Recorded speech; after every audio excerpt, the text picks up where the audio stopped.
any other corrections? Yes, on number 4, where it says other items, and if you go to B, potential revisions to the 2025 Planning Board schedule, shouldn't revisions also have the uppercase? But that's the only, Yeah, I can make that change. Well, ladies, I have you beat on the number of corrections. Although they're very minor. yes. There should be a space in the second paragraph between 2007 semicolon Darcy Dale, Oh, yes, I see that. right? And then in the last full paragraph, on the first page, on the second line, it says, R. Maloney added. It should be added that on small lots. I stumbled over that, so I think by adding the word that, it will be And clear. there should be a space between R and Maloney. Yes, that's true. Although we won't focus too much on that. And then in that same paragraph, the very last sentence, it starts, last phrase, it is significantly larger, and I added, than what is contemplated in the bylaw. And then on the next page, under D, there's a reference to components of amended regulations, and that really should be bylaw. Okay. And then, under other items, there's a reference to consultants util, and it should be really consultant, singular, comma, util, comma. Okay. I can give you my edits so that you don't have to worry about writing them down. Okay, great. Okay. So the next item on our agenda is a site plan review application of the town of Hamilton through the Hamilton Recreation Department. I imagine that there's someone here representing the Recreation Department? Are we going to vote on accepting the minutes? That's a good idea. Okay, great. I make a motion that we accept the minutes with the changes. Second? And you know, I think that in these circumstances, I think we can dispense with a roll call vote and just say, all in favor? Aye. Okay, thank you for that. Sometimes I get ahead of I myself. know. I'm So, here to help. so do we have a representative from the Recreation Department? Not exactly. Leandra DeFeo, president of Friends of Patton Homestead. Sean is dealing with camp registration that opens tonight, so he couldn't be here. But we do have the architects of the pavilion here, if you would like a presentation or want to ask them questions. If you architects want to come up briefly and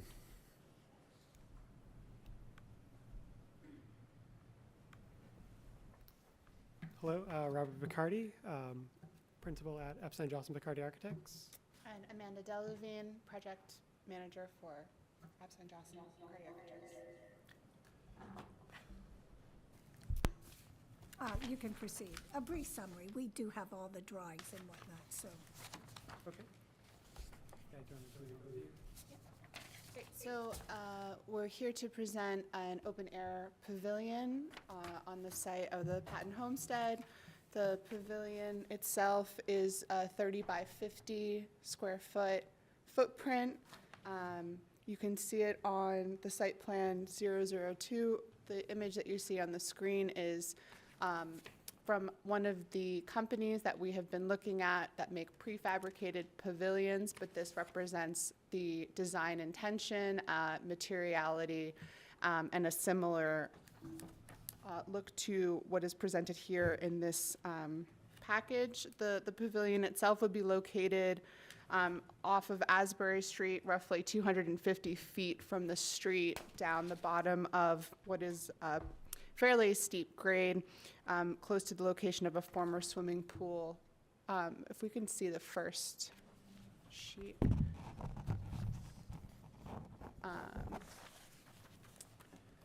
So the pavilion there is located outside of the boundary of two existing trees, which we're looking to preserve.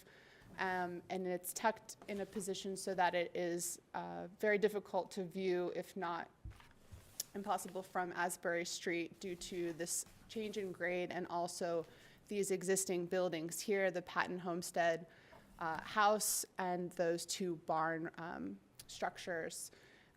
There are currently events that are already happening in this location, which we can hear more about from the Patton Homestead group. And so this would just give a more formalized location for them to still continue to host those events.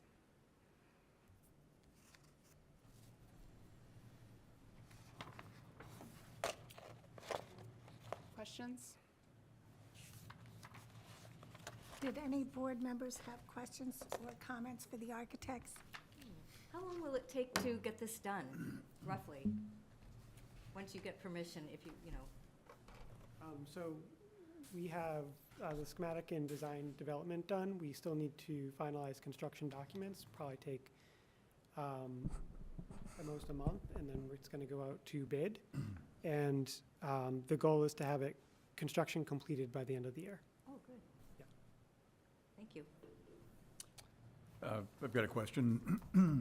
I assume the final drawings are going to be signed and sealed by an architect, engineer. Yes, they will. You will? Yeah, we have a Okay. structural engineer on our team as well. It's probably a building code issue, but I'm wondering about a building like this, whether the horizontal shear is being taken care of. I don't know what kind of connection you have at the base of the foundation, at base of the piers, but you've got 10-foot tall columns on the perimeter. We're using standard Simpson connectors for all the tops and bottoms of the You know, posts. well, I was going to ask you which one, because there I are a lot of don't- different ones that, is it a pin connection, or is it more of It's most structural. likely going to be a seat connection that has a through bolt. a, oh, so it will be visible then? It would, we are trying to figure out how to make them all concealed so that we're not seeing all the hardware, but it's going to be a balance between the aesthetics and the Yeah. cost. They do make one with a spline in the middle. You cut a groove up the center, and you could slide it down and through bolt it and put plugs in, so if you want to make it disappear. But, That's the But- goal, is to make them Okay. disappear. yeah, that's what I saw, the concealed fasteners.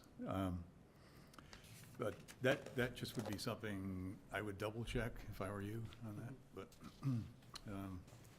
And then part of the design, we also have diagonal bracing at the tops of each yeah, I column. saw that. That's a change from the previous drawing. Yes. And are those diagonal braces going to be as shown in the photograph? Are they actually going to be shaped curved on the underside of the, if you look at the photograph you had of the building? I think that that will be included in the bid package, but we will send it out to bid in a way that prefabricated companies can submit for it, and whether they have that exact profile or something similar that they are going to submit for the bid, that will be up to Yeah, them. it might be the previous drawing or the one after that.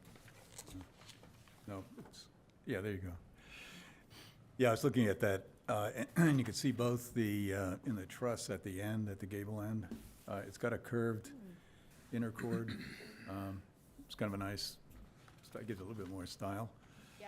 And also the diagonal bracing on the top of the columns works better. Yeah, our structural engineer did recommend the diagonal bracing in both directions. Good idea. And I assume the trusses go every 12 feet on center. They follow the columns going down to the ground. Yeah, I believe it's 10 feet. It's, because it's a 50-foot with Okay, 10 foot on Five center. rows. Yeah, Yeah. okay. I have a few other questions, but maybe somebody else does. I have a question.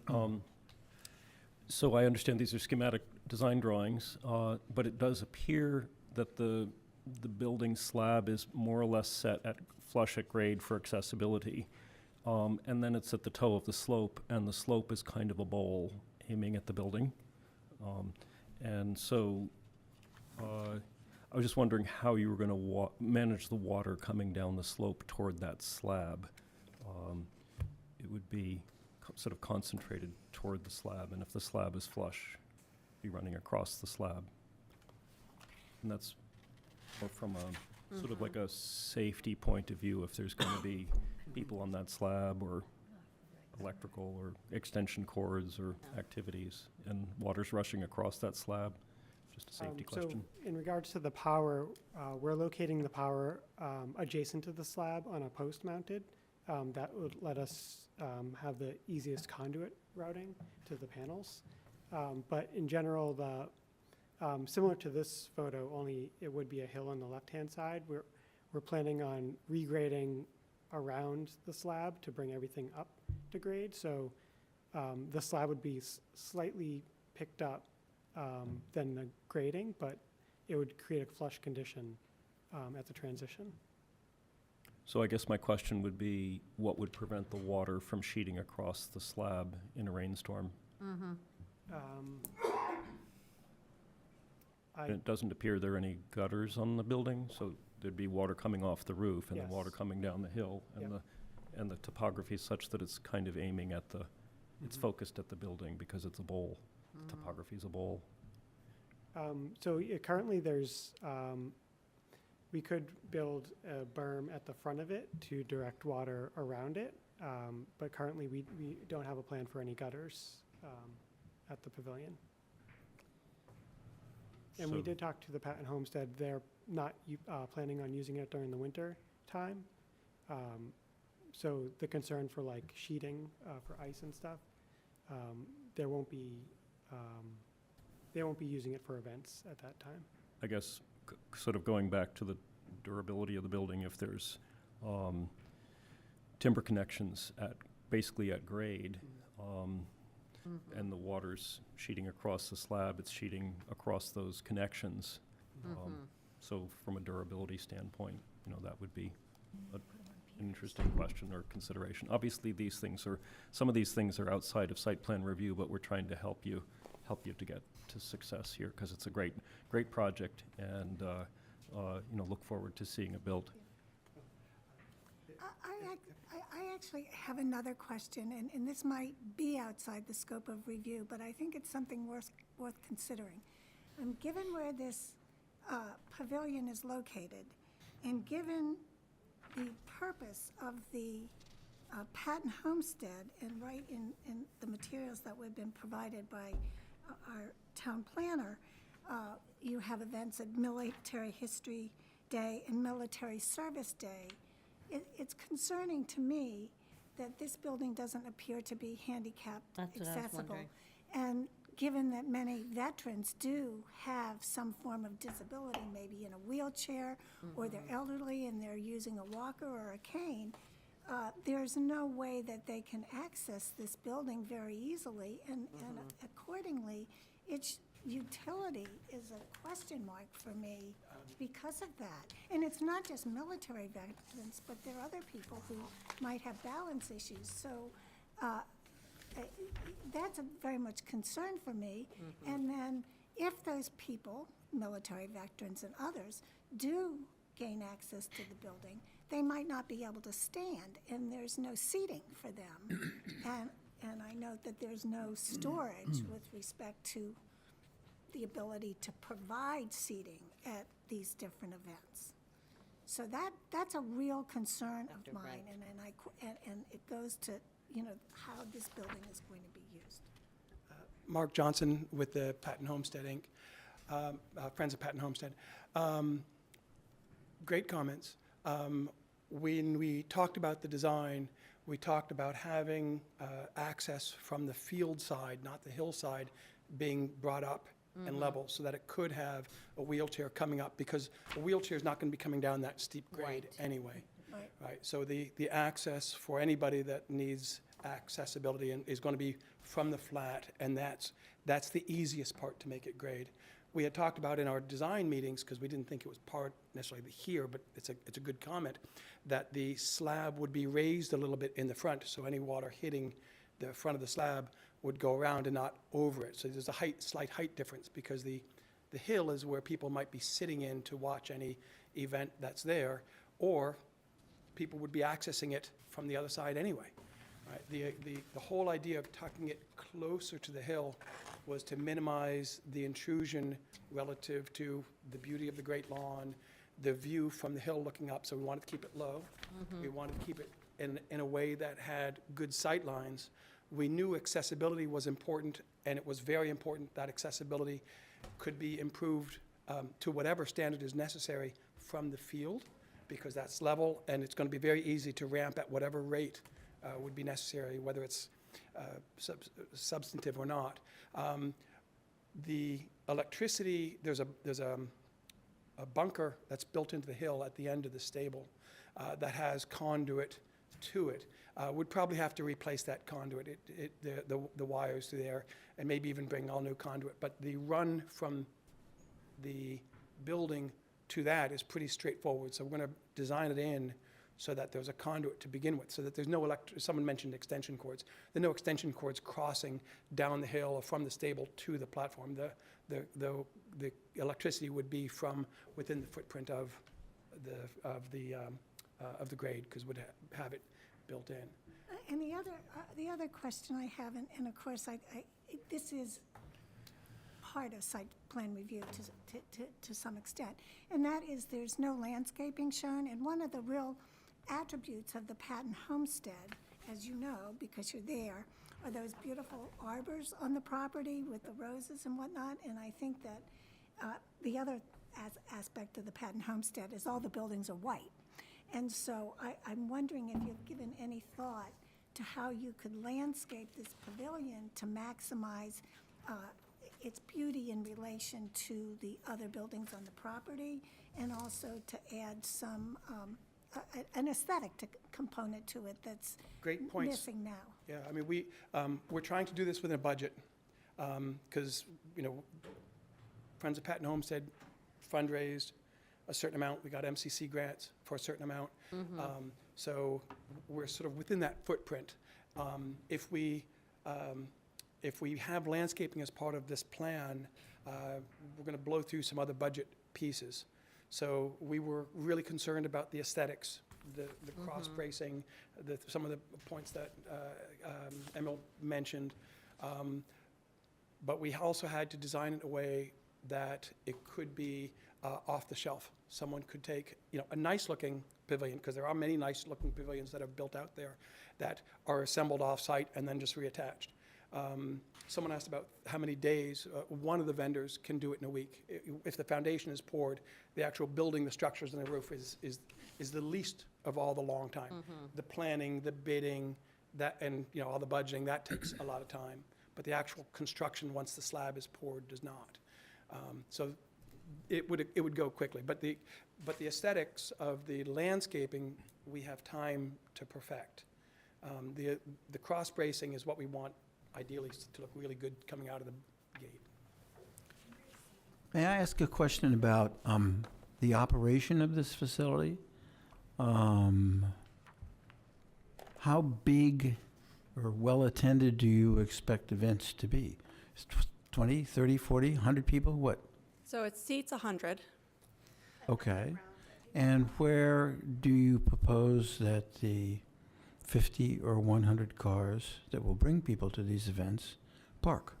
Well, so there is already an existing gravel parking lot. Right. But this facility, this building is located 300 feet from that parking lot. Right, well, And if you walk from the parking lot to the building, you're going to have to go back up onto Asbury Street. I'm not sure there's a... I think Mark was saying they were gonna try to.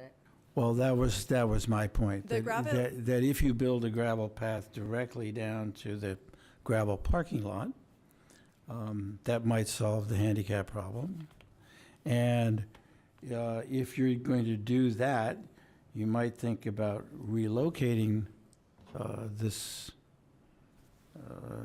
pavilion. building, whatever you want to call it, sort of more in line with the back of the main house rather than the barn.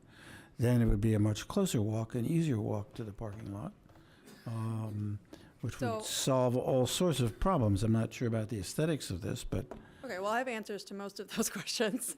In terms of the amount of parking, the gravel parking area is a certain size, but many more cars have been parked there for very large events, including Military Service Day. I don't know what the end number of that event is, but it's in the hundreds, We've had 2,000 people at Military Yeah. Service Day. 2,000. So, of We're course not going not. to obviously build parking for 2,000 people. So it Coming goes on and the going. grass, I think, at that. Yes, so it is a very level area, which is also why, where this pavilion is where the town and organization has already been hosting events. One of the reasons for this is because if it rains, or, it's not the nicest day, or it's very sunny, this provides some protection from that. So we've had people with strollers, people with wheelchairs, we've had handicapped people walking from the gravel parking lot to that same area already. So while a gravel path isn't in the scope of this particular project, we feel fairly confident that people will be able to get there from the gravel parking lot. We have also discussed a storage shed of sorts, because there will be tables and chairs available for events. And I also wanted to mention, in terms of landscaping, if you're ever sort of down on that lawn in the homestead, this is actually nestled within there's a little grove of trees behind it. And one of those protected trees, the one that's on sort of the bottom part of the pavilion, is the tree that was planted for Joanne and her husband, the Major General. So it provides a really beautiful backdrop, and just a really nice way that it feels nicely landscaped because of the existing, how it's nestled into that hill and with the trees that are already there. So while, of course, there could be more later down the road, but it does fit nicely in what is already there. That really helps understand the reason for the siting. And so I understand the rationale behind that. And it makes me all the more focused on your drainage issue for the longevity of the slab, so it doesn't undermine the slab, Yeah. so it doesn't, so, Yeah. and I think there's ways to do it, but I think it would be worth thinking it through, because it might set the original height of the building, whether you do a swale or a gutter, a surface gutter around the building, gravel apron. But I would think about the concentration of water that's going to be coming off the roof and coming down the slope at the back of that slab, even if you raise the slab a little bit, because it looks like it's slab on grade, it's not a full foundation. So that slab could be undermined from that erosion. So anyway, just a little more thought to that would probably help you with your longevity of your slab and your timber connections and the usability of the slab. Does anyone else have any comments or questions? I've got another question, and it's pertains more to, let's see, finding number 3. Are you proposing any lighting in the interior of the building? We don't have any lighting planned at the moment, as far as I know. That's correct, right? Because we are on a tight budget, we are trying to find the most efficient way to get electricity to the pavilion, because we think that is very important. Are you going underground with the? Yes, so that's like what Mark was talking about, the conduit, existing conduit from the stable down to the bottom of the hill. So there's a very short distance between that and the pavilion. Right by that tree, right? Yeah. Yeah, so on this picture here, you see sort of some brown twigs coming out of the ground on the far right. Right around that corner is a concrete bunker that used to have 3 or 4 conduits coming down from the stable, then distributed to, because these were fields, and so there are agricultural pumps. There's also a well down there, and then it also had both water and power to the pool, which is, if you look at the deep shadow on the other side of this fence, you'll see that's the old pool footprint. We originally thought that pool footprint would be the right place for it. It just happens to sit up high, and because of the way the town filled it, it's very unstable. So you pretty much to dig out the entire, figure out what part of the pool you have to dig out, dig it all out, refill it to give yourself a base. And town manager thought that from the cost perspective and the timing, he wasn't excited about that. He also thought that from from a seating perspective, if you could have some of the events where seating is into the hill, you would have more of an amphitheater effect for some of the events. Where you wouldn't have that option for, if it was out Yeah. at the field. So there were a bunch of reasons why the location closer to the hill Got it. made more sense. So all the more reason to think about that drainage strategy, because if people are going to be sitting on the hill and walking into the pavilion, you have to have it manage the water, but be safe to walk from the hill to the slab. So it's not, it shouldn't just be a riser up, you need to think it through. And there's many solutions, but it warrants a Water is solution. the cheapest one to fix. Yes. So the other thing is that if you don't, Really cheap to design. if you don't do the lighting and you just choose to bring power out there, I guess another question that I have is, in your program goals, do you sometimes have PA systems? Do you have music? Do you have amplifiers? Do you have equipment that, for catering? In other words, other electrical requirements other than just lighting? And, you know, what circuits are required there? And back to, you know, I was saying extension cords. I'm not talking about extension cords coming down the hill. I'm talking about extension cords draped around the columns, the slab, to move your power around for your various events. And I would just say that it'd be worth at least thinking about how to get the power distributed around the building safely. So again, if you have some sort of an aberrant rain event, you don't have some ad hoc extension cord situation. Right. Um, Historically, in the past, the town, they've had, you know, their music series there, and that, usually the music bring, you know, their amps and whatnot, and that has been power cords, you know, to the house, because that's been the only source of power. I think the whole idea with electricity is to get it to the pavilion, and we sort of see this as phase one.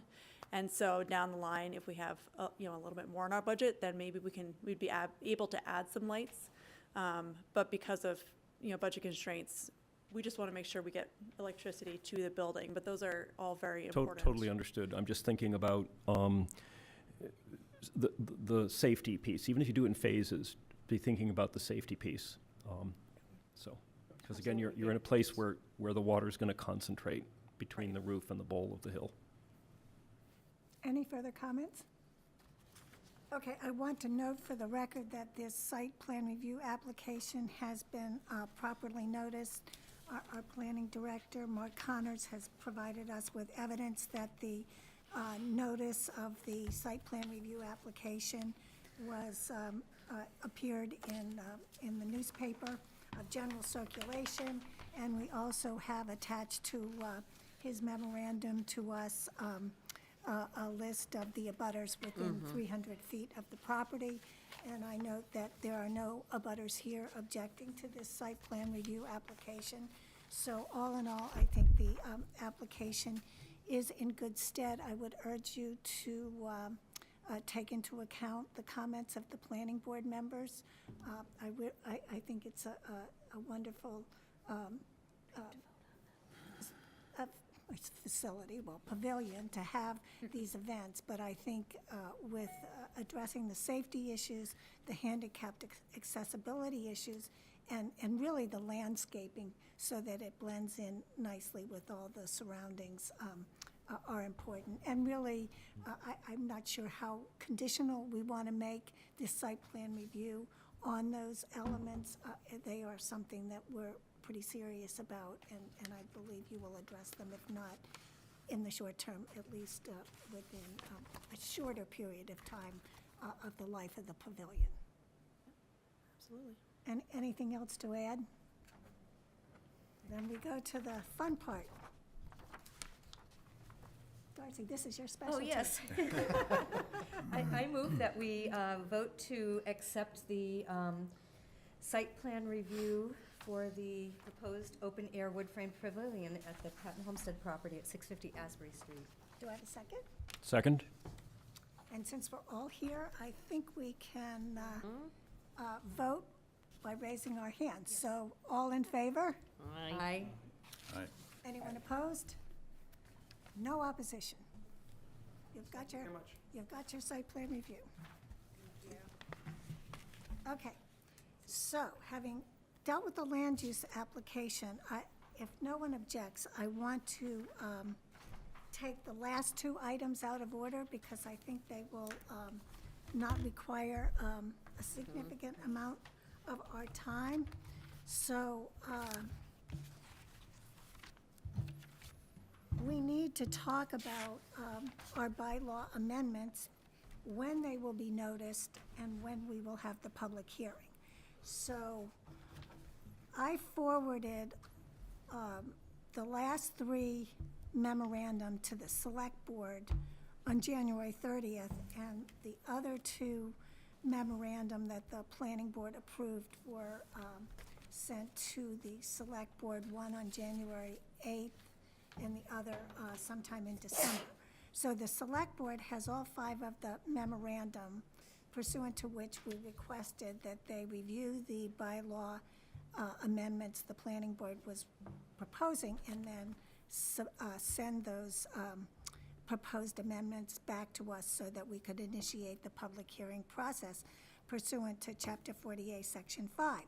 However, we have not received those amendments to date, and that throws our schedule off. So there will be no way that we can advertise the zoning amendments on February 18th, and accordingly, it does not appear that we would be able to hold our public hearings on March 12th. Am I correct, Mark?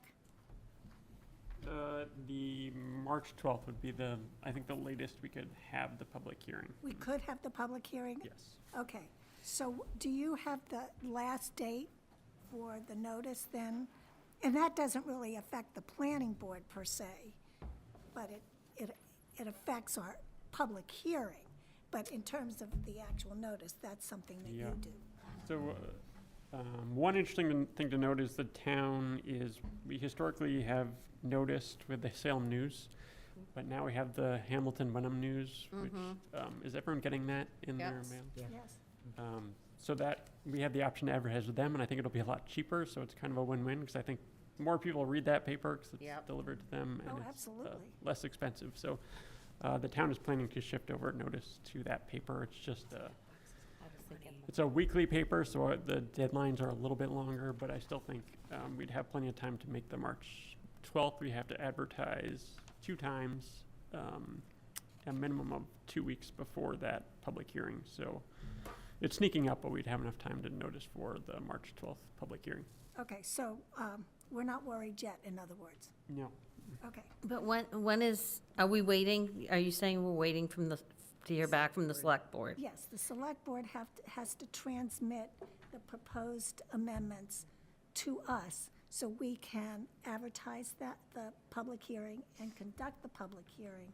And then at that point, I guess we transmit the final bylaws, because they may be amended following the public hearing, to the Select Board to be placed on the warrant.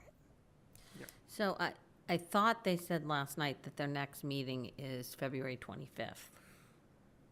So how are we going to get 2 weeks, 2 notices with 2 weeks' notice before? I can look it up right now to see what their schedule is, but I thought that that's when they said their next meeting was. So I just wanted to bring that up while Your we're, next meeting would have been held on the 17th, and that's President's Day. right. So, Yeah, let me just see what it says on the Hamilton site for their next meeting. 24th. Thanks. All right, I was off by a day.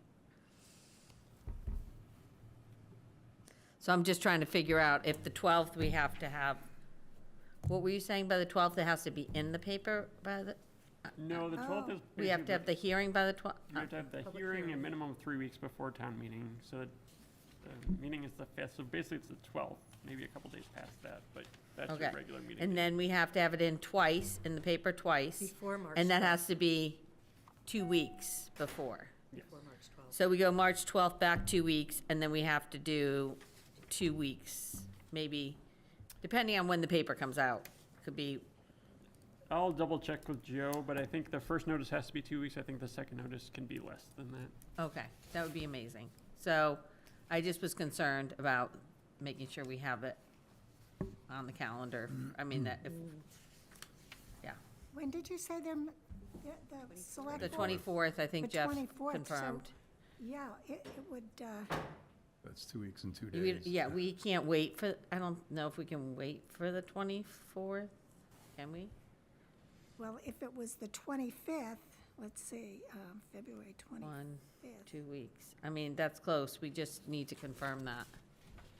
Okay, I'll talk to Joe and make sure I don't think we can get it in the paper, actually, because if the 24th is when they're meeting and they approve it, then I don't know what the deadline is for the newspaper, but it's like 2 weeks and 2 days to the 12th. Right. I don't know if the select board could have a special They could. Zoom meeting just Yeah. for this issue. They could, They they could. choose to, oh, yes, yeah. Yeah, I mean, I think that I just want to make sure we don't put ourselves in a tight spot. Yeah. well, we might put ourselves right out of a spot. Correct, well, correct. Too tight. So I think, I did email the town manager and the select board, and I urged them to put this on their agenda last night, but it didn't happen. So I knew that we were in trouble because of the 17th being a Right. federal holiday. So I'm sure this won't win us any friends on the select board, but I think we have to urge them We should ask. that they have, it would probably be a half-hour Zoom meeting so that they can take care of this and send it back to us. So Mark, could They only need a you quorum of 3. give us, Quorum of like, the 3, yeah. timeline after you talk to Joe on when everything has to happen? Just so we have that, and then we can figure out Right. a conversation And- with. And let me just say this, I mean, it's important, some of these zoning amendments are important, the ADUs, Correct. that's very important. The site plan review is very important. Oh, they're all important. They're all important, but those two, I think in particular, well, the GPOD is important. Yeah. Everything's important. It's up to the chair to make a decision on where, when, how she runs the meeting. So we should ask her to do a Zoom, maybe. Right. You But if we speak could to get all Joe. those dates, because like, if it is that we have to notice it 2 weeks in advance, and we have to have it in the paper twice before that, we could be right, like, within a week of trying to get it into the newspaper right now. Yeah. And then, I don't know how long it takes, like, once we reach out to the paper and when the newspaper comes out. Like, all those logistics of knowing when we need, how much time they need, and knowing what newspaper they're gonna fit in, so. Yeah. So if they could have a Zoom meeting on February 10th, Yes. would probably be. Maybe. in good shape. Yeah, I mean, It the planning depends on board all has, those. the planning board has met its deadline, so I'll make sure that we're not off Right, track by the yeah. select board. We might need to just lay it all out, that's what I'm saying. I'm happy to help. Speaking of meetings and deadlines and whatnot, I mean, our schedule's changed quite a bit recently also. And we had approved a scheduled meeting calendar that's much different than it is now. We had February 4th, this is the one, and the 25th, but now the 18th has also been put in there, which is a school week vacation week. No, the February 18th is that a meet? Oh, that is a meeting. It is a meeting. I'm not sure what's causing these meetings, and like, we should be talking about and voting on Well, meeting dates. This room is not available the 25th, so that's. Well, so we're not gonna meet, but that is not like the reason to change the dates, you know what I mean? I think we still have to have a discussion then whether or not to like accommodate a Zoom meeting on the 25th rather than Sure. switch it up and put it on weeks when we agreed not to have meetings. Yeah, because we actually spoke, when we decided the calendar, we actually took those dates into account because of people like Pat. We hate to miss you, Pat, so. Well, and then other people with kids that wanna listen to what we talk about. Well, part of this And is Matt. just the. Well, it's also like setting our calendars, Oh, like well, we have yeah, things going on. I fully understand this, but this is in a sense the press of business. I mean, these zoning amendments, if you remember, it was, I don't want to blame Rich Maloney, but Rich Maloney initiated this whole idea of looking at our bylaws. Well, first we wanted to do inclusionary housing because we know that there was ambiguity there. Yeah. There was the issue with the GPOD. Then the ADUs, that rears its head. And then once we were in it, site plan review. So it's really the press of business that has caused these dates. I mean, and But it's a tail wagging dog. I think we need to just look at it, well, these were things because they're that- also like allowing enough time for the correct things to be applied to regulations and things like that. So I just want to make sure we're allowing enough time, not letting outside influences well, these aren't. shuffle the deck and then These aren't us rushing outside to. influences. These amendments are all initiated by the planning board. I get it. But this is self-imposed then in a way too. Well, not really, because, it's sort of burgeoned. Yeah. But the ADUs were not on our radar, I don't think, when we set our schedule. I Back don't with- think so either. No, it was not, but it is tough to manage supporting the things if the schedules aren't discussed before getting posted. Well, right now, it is what it is, so. So we're holding that meeting on the 18th. On the 18th, well, let's see how we proceed tonight, Okay. okay? I'm sorry, if we're asking the select board to have a Zoom on the 10th, does that mean we have to have, if we want to make those newspaper schedules, we have to add an additional meeting as well? No, we just have to have the public hearing. We don't need any further hearings after the select board sends it back Mark to will us. notice it, and We just have to Okay. have the public hearing. I'll work with Marnie to get the notice to paper. Okay. Okay, so then I want to take up the master plan implementation. And Mark has been working on that diligently, and it is creating a real headache for him. And I can't speak for anybody else, but it's creating a headache for me as well. We approved the master plan on August 6th, and it would appear from the difficulty that Mark is having, that when Barrett Planning sent the final version of the master plan, they internally probably use different versions of Word or whatever. So they gave us a document that fit together, but when we took it apart and then tried to put it back together with yet another version of Word, it's a mess. And I think the mess started at their end, because if they had given us a really clean, straightforward version, it would be easy to edit.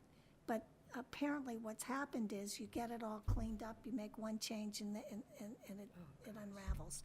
And this is something that I experienced in 1985 or 86, when computers were first coming in, and you would have these circumstances. So, to alleviate this pressure on Mark to do something that really isn't within his job description, and to get this thing done sooner rather than later, I am, urging that the town just hire someone someone could advise me as to the amount of money it would cost to have this done, but just get a professional who can do it.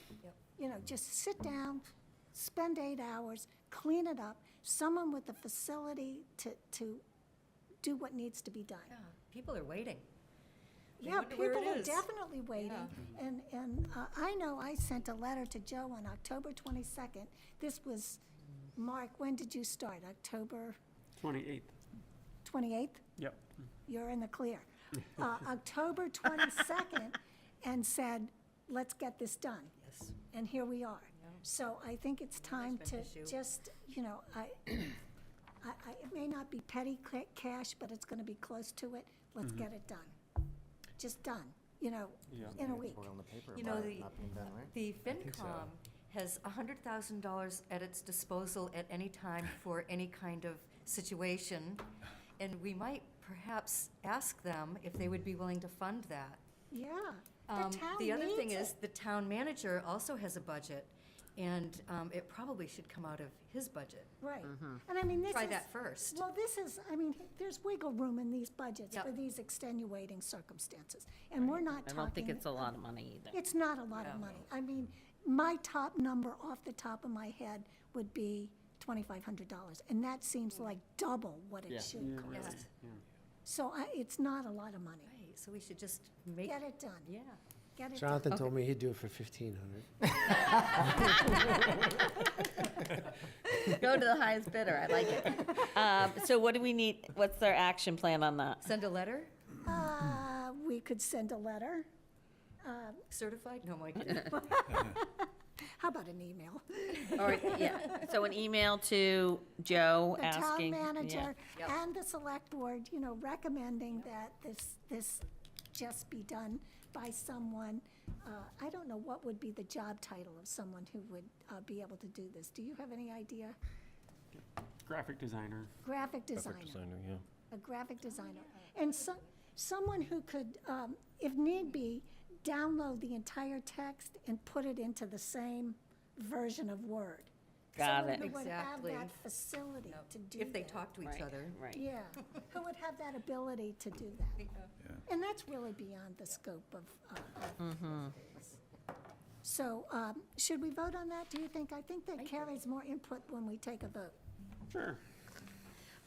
I'll make a motion that we send a letter requesting. please. I'm sorry, an email communication to the select board suggesting that they find a way to fund a person who can put the master plan out for the public on the website.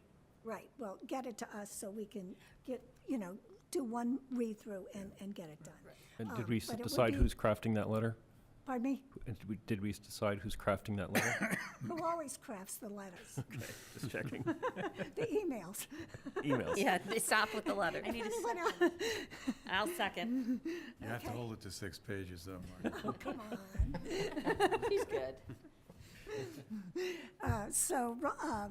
All in favor? I, Aye. Okay, so now we can turn to our discussion of the comprehensive plan for the downtown and the implementation of the emergency regulations. Now, we are all aware that the emergency regulations maybe are not aptly named because there's a question as to what the emergency was. I'm fully aware of all the problems associated with these regulations, and if anyone wants to recall, and I don't mean to be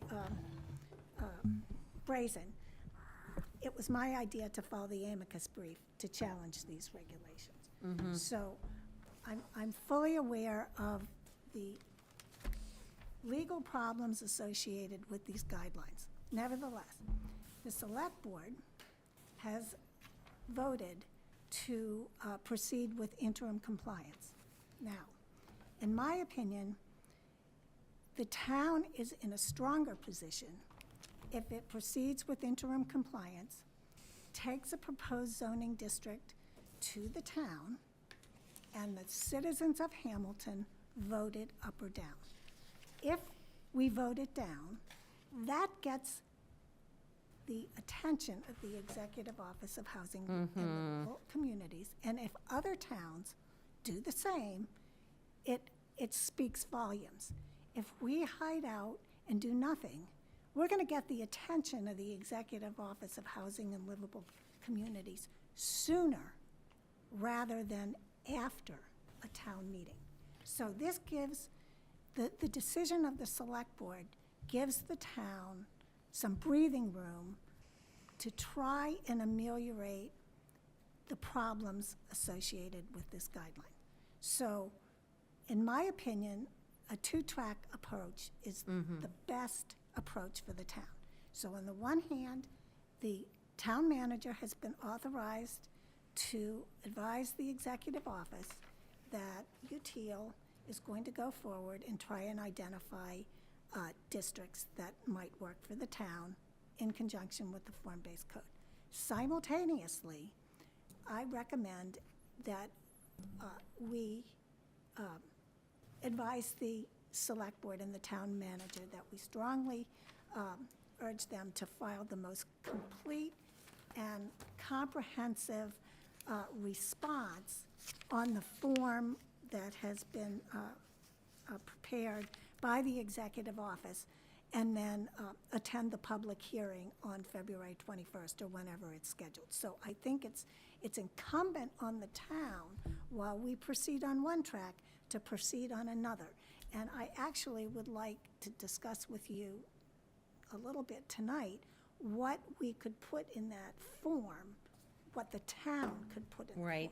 Because the town should respond to the public hearing process. And then, of course, any individual, any citizen in Hamilton, that's their own position, can also file whatever they want. But in my opinion, Right. it's the data that will convince the executive office that, that Hamilton should get some kind of reduction Right. in the number of units that are contemplated. And at the meeting last night, my recollection is that Joe said some town, he didn't identify which one, actually did accomplish that. So I think that's worth the effort. So one of the things, Oh, I'm sorry, can you clarify that? It's One of the worth- towns did what? was managed to convince the executive office to deviate from the formula or the Oh, metrics yes, yes. in the, Yeah, they did mention something. yeah, he I don't mentioned remember. that. So I had sent an email to him and Caroline today, asking him to identify what Yes. what town it was and what they put in their response. I think I know, and I don't think it's a secret. It's Lincoln. Lincoln has part of a military base in its town. So when they computed its total housing units, they included the military base housing. And Lincoln said, we don't have any jurisdiction of that housing because it's on a military base. So they were able to convince the state to eliminate those housing units. Well, for example, one. So that would have, proportionately reduced Right. Yeah. the number of multifamily housing units. But is that Hanscom? I believe so, yes. Hanscom has not a lot of housing. How many units, do you know how many? I'm just saying, I don't think this was, I think it was a symbolic victory, but I'm not sure it was a, meaningful reduction. Nevertheless, I mean, whatever we put Yes. in our response for the public hearing process, that gives the town, if the town were to. So you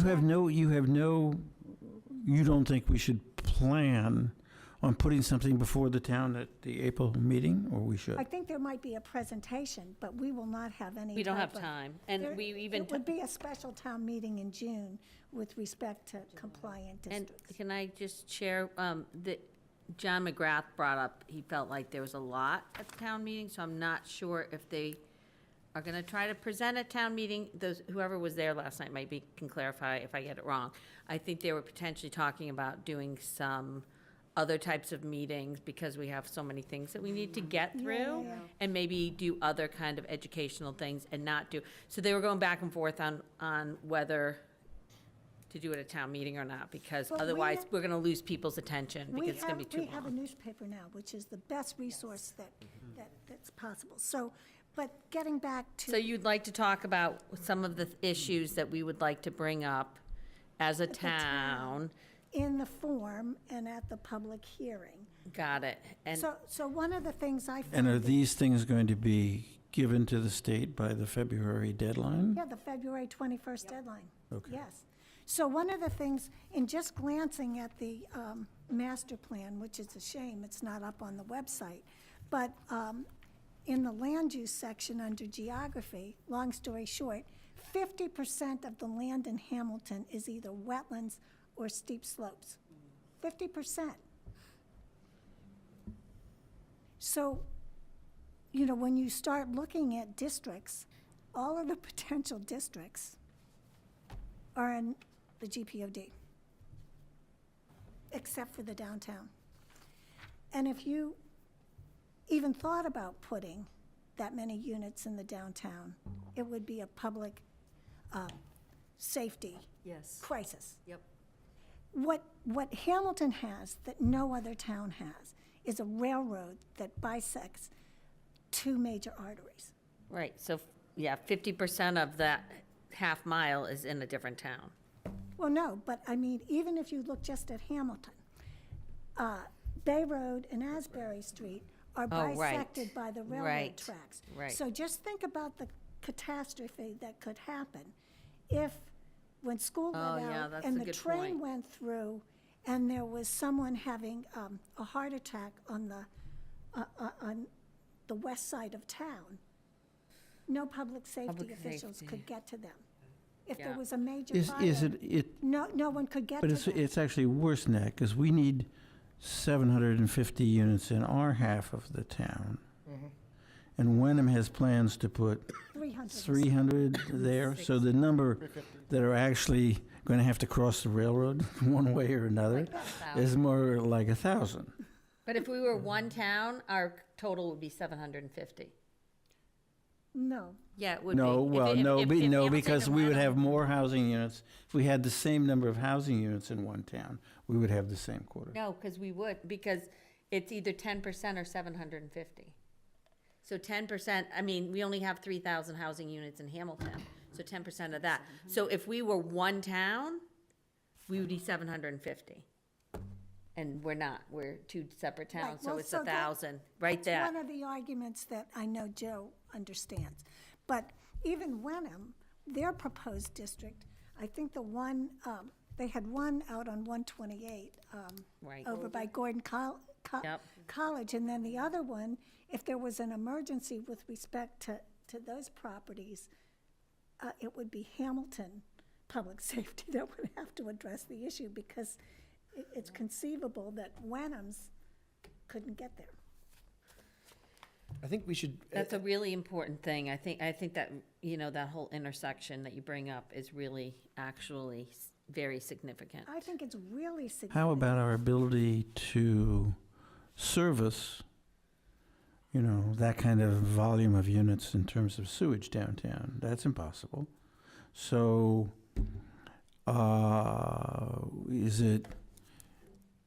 how do we want to think about this? Are they gonna give us a grant to build a whole sewage system for downtown? Are we obliged to? Maybe one way to ensure that the development never gets built is we zone the area, but we say the developer is responsible for providing, sewage treatment, infrastructure, and They are. No, they're actually, Well, I was reading. in some places, that's a municipal responsibility, yeah. Correct. Quote, and developers will design projects and the municipality or state will provide funding. For That was. That was- infrastructure. For 3A, for the buildings. I'm not Oh, sure you we were- should try to fill out the form at this meeting for. No, we're not. Just, okay. We're not, it would But, be- but if we're discussing things that Brainstorming. were, but I think we should also discuss whether or not, I spoke to council, and it's likely that the town is operating outside its realm of, so we've already approved a comprehensive plan. They're proposing to change the purpose of that plan without going to town vote. I think the town vote in April is, it's appropriate to go to vote on whether or not to leverage the comprehensive plan to apply form-based code that complies with 3A zoning, because that wasn't mentioned in the That was meeting. not the warrant, on the warrant. It wasn't on the warrant, and it wasn't in the original proposal that was drafted. It was changed after the vote. It wasn't So, until after the vote that we this changed the happens all the purpose. time. But it's not legal, Well, is the okay. problem. You can't change the purpose of a project that was approved at town meeting. Okay, So the so voters let me vote. I just think the remi- vote just in let me- April is appropriate to apply to whether or not Util should be mobilized to actually Right. develop the comprehensive plan with the purpose of complying with 3A, because that wasn't the original, that And is then we're outside of the realm. guidelines of. So I think I think it's being overlooked.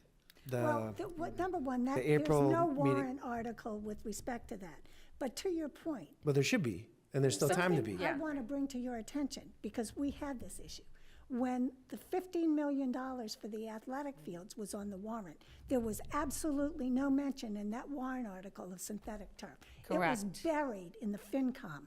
And so when I went to town meeting, I didn't know Right. that this town was going to put PFAS-laden synthetic turf near the wetlands at the athletic field. But that's, I don't know if that's apples and exact- apples. That's it's the, apples to apples. Well, apples to apples. I do You're agree still that creating that an wasn't. athletic right, field. This is correct. creating zoning to apply a different requirement. Well, wait, but there's The never, form-based code was never to implement 3A. That's Exactly just- my point. We actually had a So we changed, discussion. No, that's the exactly idea- my point. The idea was to create a downtown code that dealt with the problems of downtown. Exactly right. Whatever the town. And that's what the town voted And to 3A came fund. up. And we Right. changed, and now it's being proposed that the purpose has changed. Actually, to the point where it was a mistake in yesterday's email. Carolyn was like, we almost eliminated the original purpose altogether and completely changed the goal of the project to comply with 3A without even considering a form-based The, code.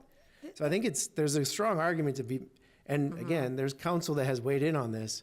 It is not legal for the town manager to change the purpose Right. of a project that was approved in the town meeting. And we specifically, Pat, I remember you saying when we voted on it, is this gonna morph into 3A? Is this going to be the Trojan Because horse that we- kills and- Winthrop School? And then we were applies 3A? told that it was not, because you brought that concern up, because you were concerned about it. And so last night it came up, and I corrected Joe, because he said the planning board voted on it with the 3A, and I'm like, no, we actually had a conversation about this. So I But what think I we want to just, I just want to jump off of that for a second, is the emergency guidelines will have expired by April. So to me, that would be a good time for all of this to happen, because then we'll know what we're actually dealing with. So what are we sending to the state in February 13th? That, the that's- warrant that's- in April That- 4th will vote on whether or not to mobilize UTIL to apply 3A zoning as part of the comprehensive plan. So Well, that's you what know, we're you gonna need tell, to we're get gonna that on tell the warrant. state. It's not on the warrant. It can be, though. There's still time to get it on the warrant. That's my proposal, is, my you wanna proposal is make that a we make a motion?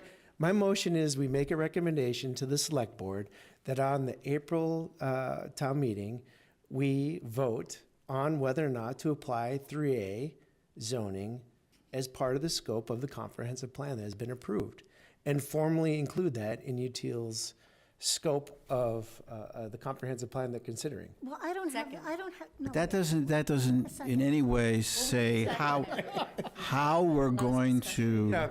Meeting canceled, like, Well, first off, we're missing one thing. what's that? That's the actual warrant article language. Now, my recollection from town meeting is that we authorized the expenditure of money for a certain purpose. So before we could make a motion that was even intelligible, we need to find what the language in the warrant Okay, I have article- the language, I can read it if you would like the I took a picture of it a couple days ago. It seemed very straightforward at the time. And the original RFQ that was written did And not, when was that? it wasn't until after, 2024, I yeah. think, hold on. let April me just- 6th was the meeting. 2020. Okay, here it is. Yeah, it was April of 2024, the town comprehensive plan. To see if the town will transfer from free cash the sum of $125,000 to fund a town center comprehensive plan, including all incidental and related costs to take any action thereon or relative thereto. And then in parentheses, expected request is $125,000. So no mention of 3A. Oh, no. And there wasn't in But the no meeting mention either. of form-based code either. Nothing. And that's the problem. So just let me finish. That's the problem. There was no mention of 3A, there was no mention of a form-based code, there was a mention of comprehensive plan.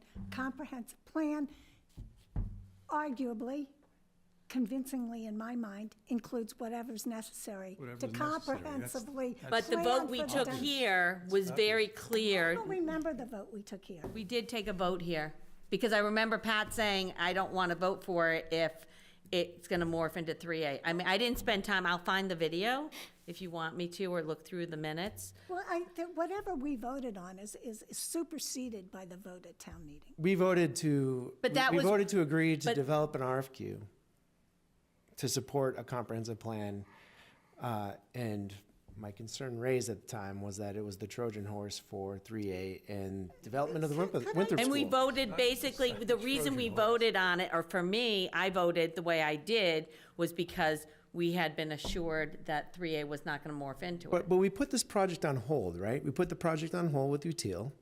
I don't see why it's a crazy recommendation.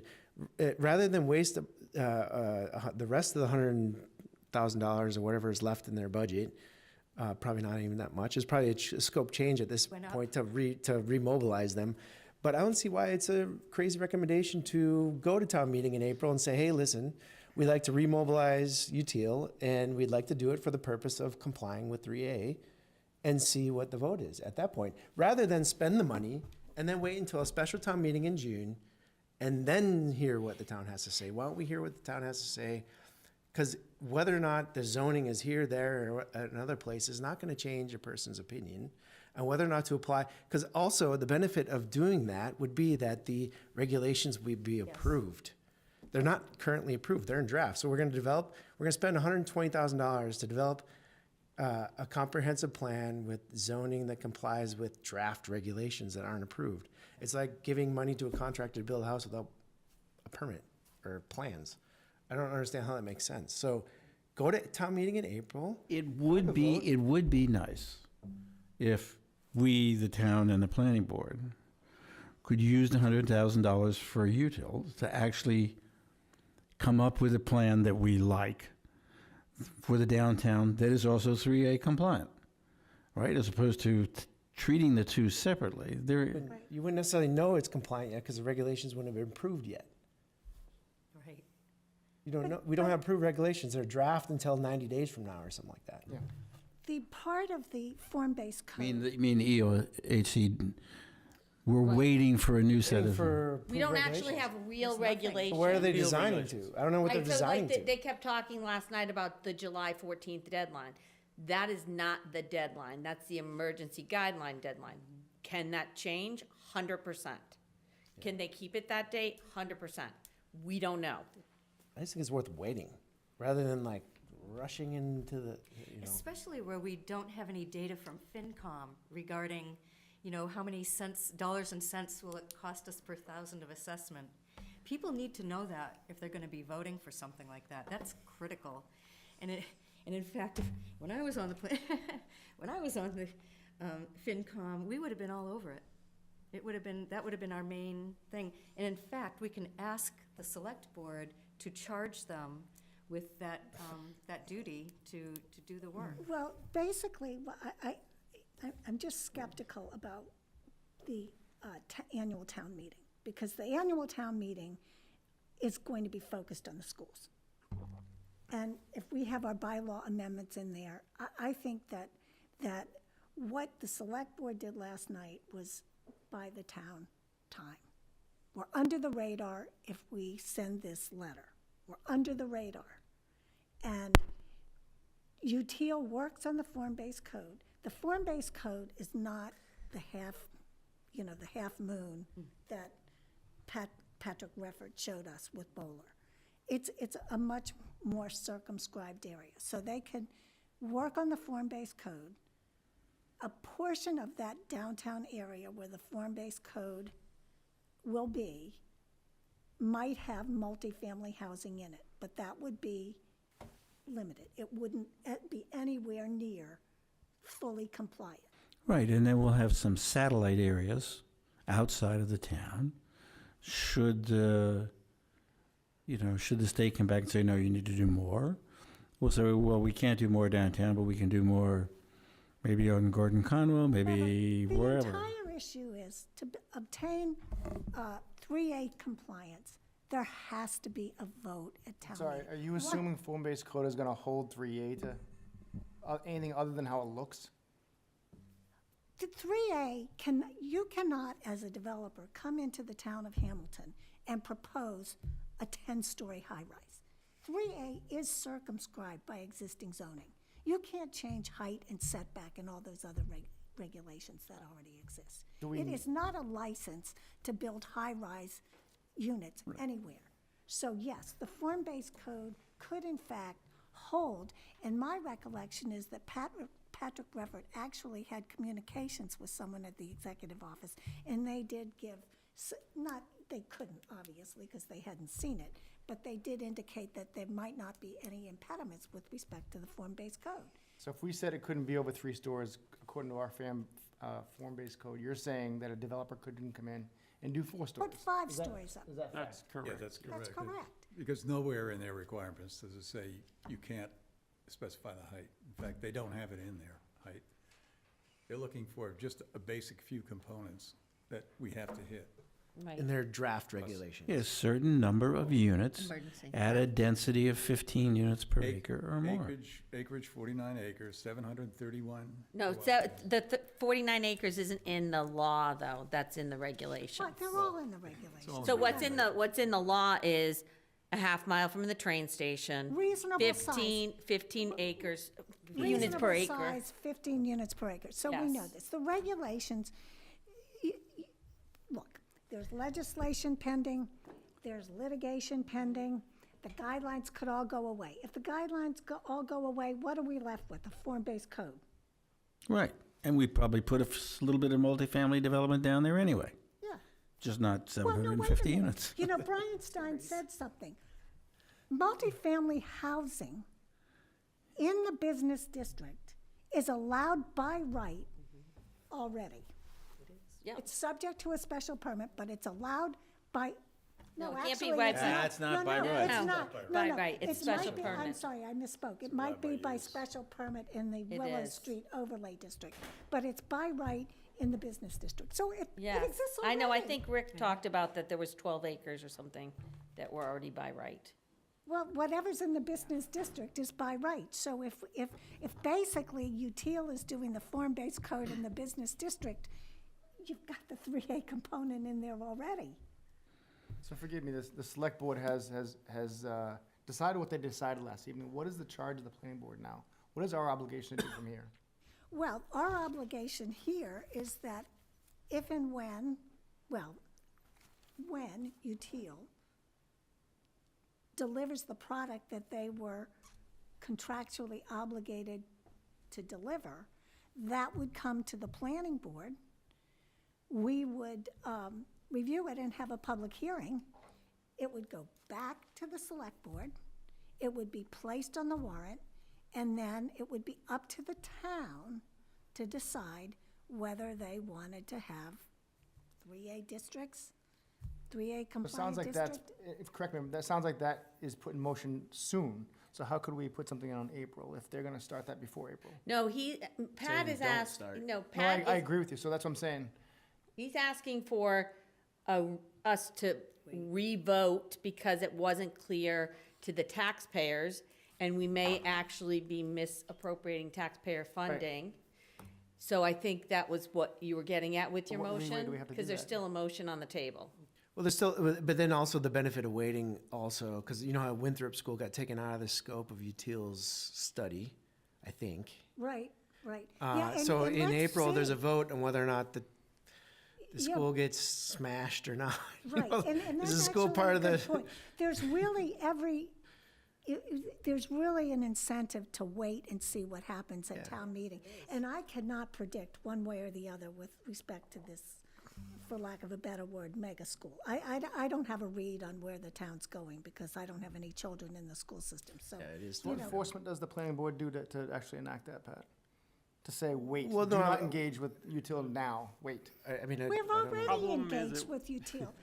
That ship sailed. We have a contract with UTIL. But they've been put on pause. They've been put on hold, right? I mean, they- there's a there's They were- discussion about to rescope their effort and then whether or not to restart them. correct. Well, And then the on the restart, UTIL what scope are we The applying? change of UTIL's, That's to the select board has and been the looking at 3A compliant districts. Could I back out to our mandate for just a moment?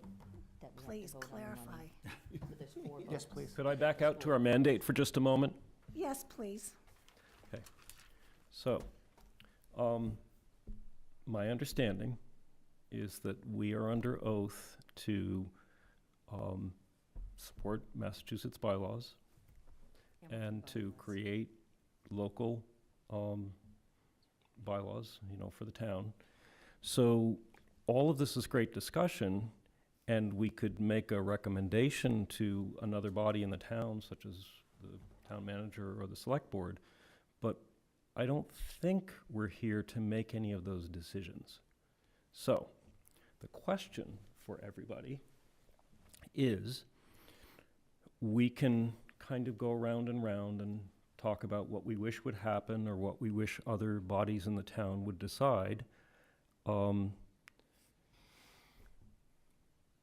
Or we could spend some time doing some due diligence that could put us in good stead if we wanted to debate with the state over the merits of 3A. And I'm going to talk about what that due diligence will be in just a second. We could do some due diligence in preparing, say, everything goes through as proposed, the regulations, the guidelines become the regulations, and the state law is held up as a state law. We could prepare and arm ourselves with something that manages and guides and molds that. Or what we can do is just keep talking in circles. Right, we're talking So- in circles so- right now, So what I would like to do is find out, I think that the planning board has a voice here, and they have power. And the voice and the power is in managing and sculpting the proposed, whatever proposed bylaws get instituted by the town. We can't change state law, but we can definitely sculpt our own bylaws. And we can't undo, home rule says you don't get to pick what you do, but you can add on to what's been done by the state. In other words, you can make it more controlled. You can make it more in your vision, but you can't undo what their regulations are. You can add to them, you can make them more stringent. Right, Well, so what we should do is come up with a plan for 3A that we're fairly confident will actually pass the vote. Or if it If we, doesn't, if we throw something out there that we know people are going to vote down, then we're going to be in that small list of towns that just said, screw you, state, right? Whereas if it's not exactly what they want, if it's less units, if it's units here or it's units there, whatever we did, we go to the state and say, hey, look, we're Boy Scouts, we did our best. I'd like to finish, please. Okay. Thank you. So I agree with that point, but I'd like to get back to the focus here. My understanding, but folks can correct me if I'm wrong, is that if the form-based code gets voted, even if it gets voted down, that we can revisit it once the 3A waters have sort of settled. We can revisit it in, I think, a year and modify it to maybe the town's liking. If the town, let's say the town votes it down the first time, there may be components of it that they embrace, and once 3A is somehow settled and behind us, we can come back and revisit it and remodel it so that the town supports it maybe a little better. So, but the point is that form-based code is really a long game in terms of having the town have its own voice in its future. And we can lean into that voice, or we can just talk in circles. I'm not here to tell everybody what to do. I'm not saying you should stop this discussion. I'm just saying there's a choice here. We have a choice, and the question is, what do we want to do? I leave it. So you But want you to to put discuss. form-based code after the decision one way or another I'm saying we could. is on 3A is made. I'm saying what we can do Opposed is to we before. don't even know what 3A looks like yet. We don't know what the different scenarios are. We haven't dug deeply into which outside sites outside the half-mile radius are feasible. We don't know what 3A looks like in the half-mile radius. We don't know what 3A looks like in the downtown. We don't know what the form-based code looks like. We don't know anything other than we don't want to be told by the state what to do. That's what we know. We don't know much of anything else. We could choose to know more, but we need to roll up our sleeves and do some work. Does anybody want to do some work? That's my question. Right, and I agree with that, because I think that town meeting is going to be focused on the schools, and it will be illuminating as to what happens with the Winthrop School. So I think we should go forward and understand the form-based code to the extent possible, see what UTO comes up with. It's now part of their scope to look at 3A and see if there are any other zones outside of the downtown area, the larger downtown area, as opposed to the smaller area where the form-based code is going to be. And just spend our time, the remaining time tonight, looking at the form-based code that UTIL has proposed, getting some more education if necessary, about the language of a form-based code, which is visual language, not necessarily words, and use our time wisely, because there are a lot of moving parts. There's no question about it. And, I think we still have a motion on the table. right. we I do don't know have if a my motion motion on- was something that, I mean, the motion, You can we withdraw can't if choose you whether or want. not to, I think that the point Jonathan makes is a good one, but it's not like anyone's afraid to do work. I think it's whether or not we're being efficient with the money. It takes a lot of money to do the work it's whether or not we're being efficient with that effort, I think is the question. Right. Well, I don't think it's within the planning board's purview to tell the town manager how to spend money. I sent a memo to everyone on this board about what we can and cannot do. Yeah, I totally And- agree with you, but you're also talking about sending him an email to spend money Recommending to. that he gets, do- it, but it's a recommendation. That's It's what a I'm talking about, recommendations, I'm not talking about telling anybody what to do. Well, I mean, if you're recommending that he crafts some type of warrant article to do what you're proposing, my guess is it won't. I'm posing the question whether or not it's efficient to move forward with the effort with UTL, and also legal, to Right. move forward That's with the the big effort one, with legal. UTL. I think it's, And spend the it's $150,000 now, I because think it's- I the extra think- 25,000 wasn't in the warrant either. I think it's efficient if that we go forward with the form-based code. And if you want a legal challenge to the warrant article and all that, would you please add the synthetic turf to that warrant? Okay? Because then you'll see how far you get, because I remember the parents at that meeting. Right. I mean, the way I look at it, the jury isn't out. The verdict is in on PFAS and micro and nanoplastics. Yeah, I get it. So, Right. I mean, I'm just alerting you that, so, there's a motion on the table. But the motion has been rescinded, of course, but I can't force anything to be on the warrant. But I'm wondering if the collective here is that we all agree it's efficient to move forward and release utility. And is there like a counter proposal because I have worked with engineers and architects before, and if you put somebody on hold and you ask them to remobilize the people that were working on the project before because they've been dispersed, is there now like we're redefining the scope again. So, because we've redefined the timeline, so that's Okay. redefining the scope. So I Here's wonder Here's what I think. if we all agree it's efficient to move forward I with this think it's effort. really efficient, because the form-based code is the hard part. Identifying the 3A districts, that'll be what it is. Drafting a 3A code, go to some community that has one and crib off that. That's nothing. That's just words. It's the form-based code and what it looks like. That's the hard part. Does anyone agree with that? I agree 100%. Yes. So, the 3A component, it is what it is. I mean, those districts will work or they won't.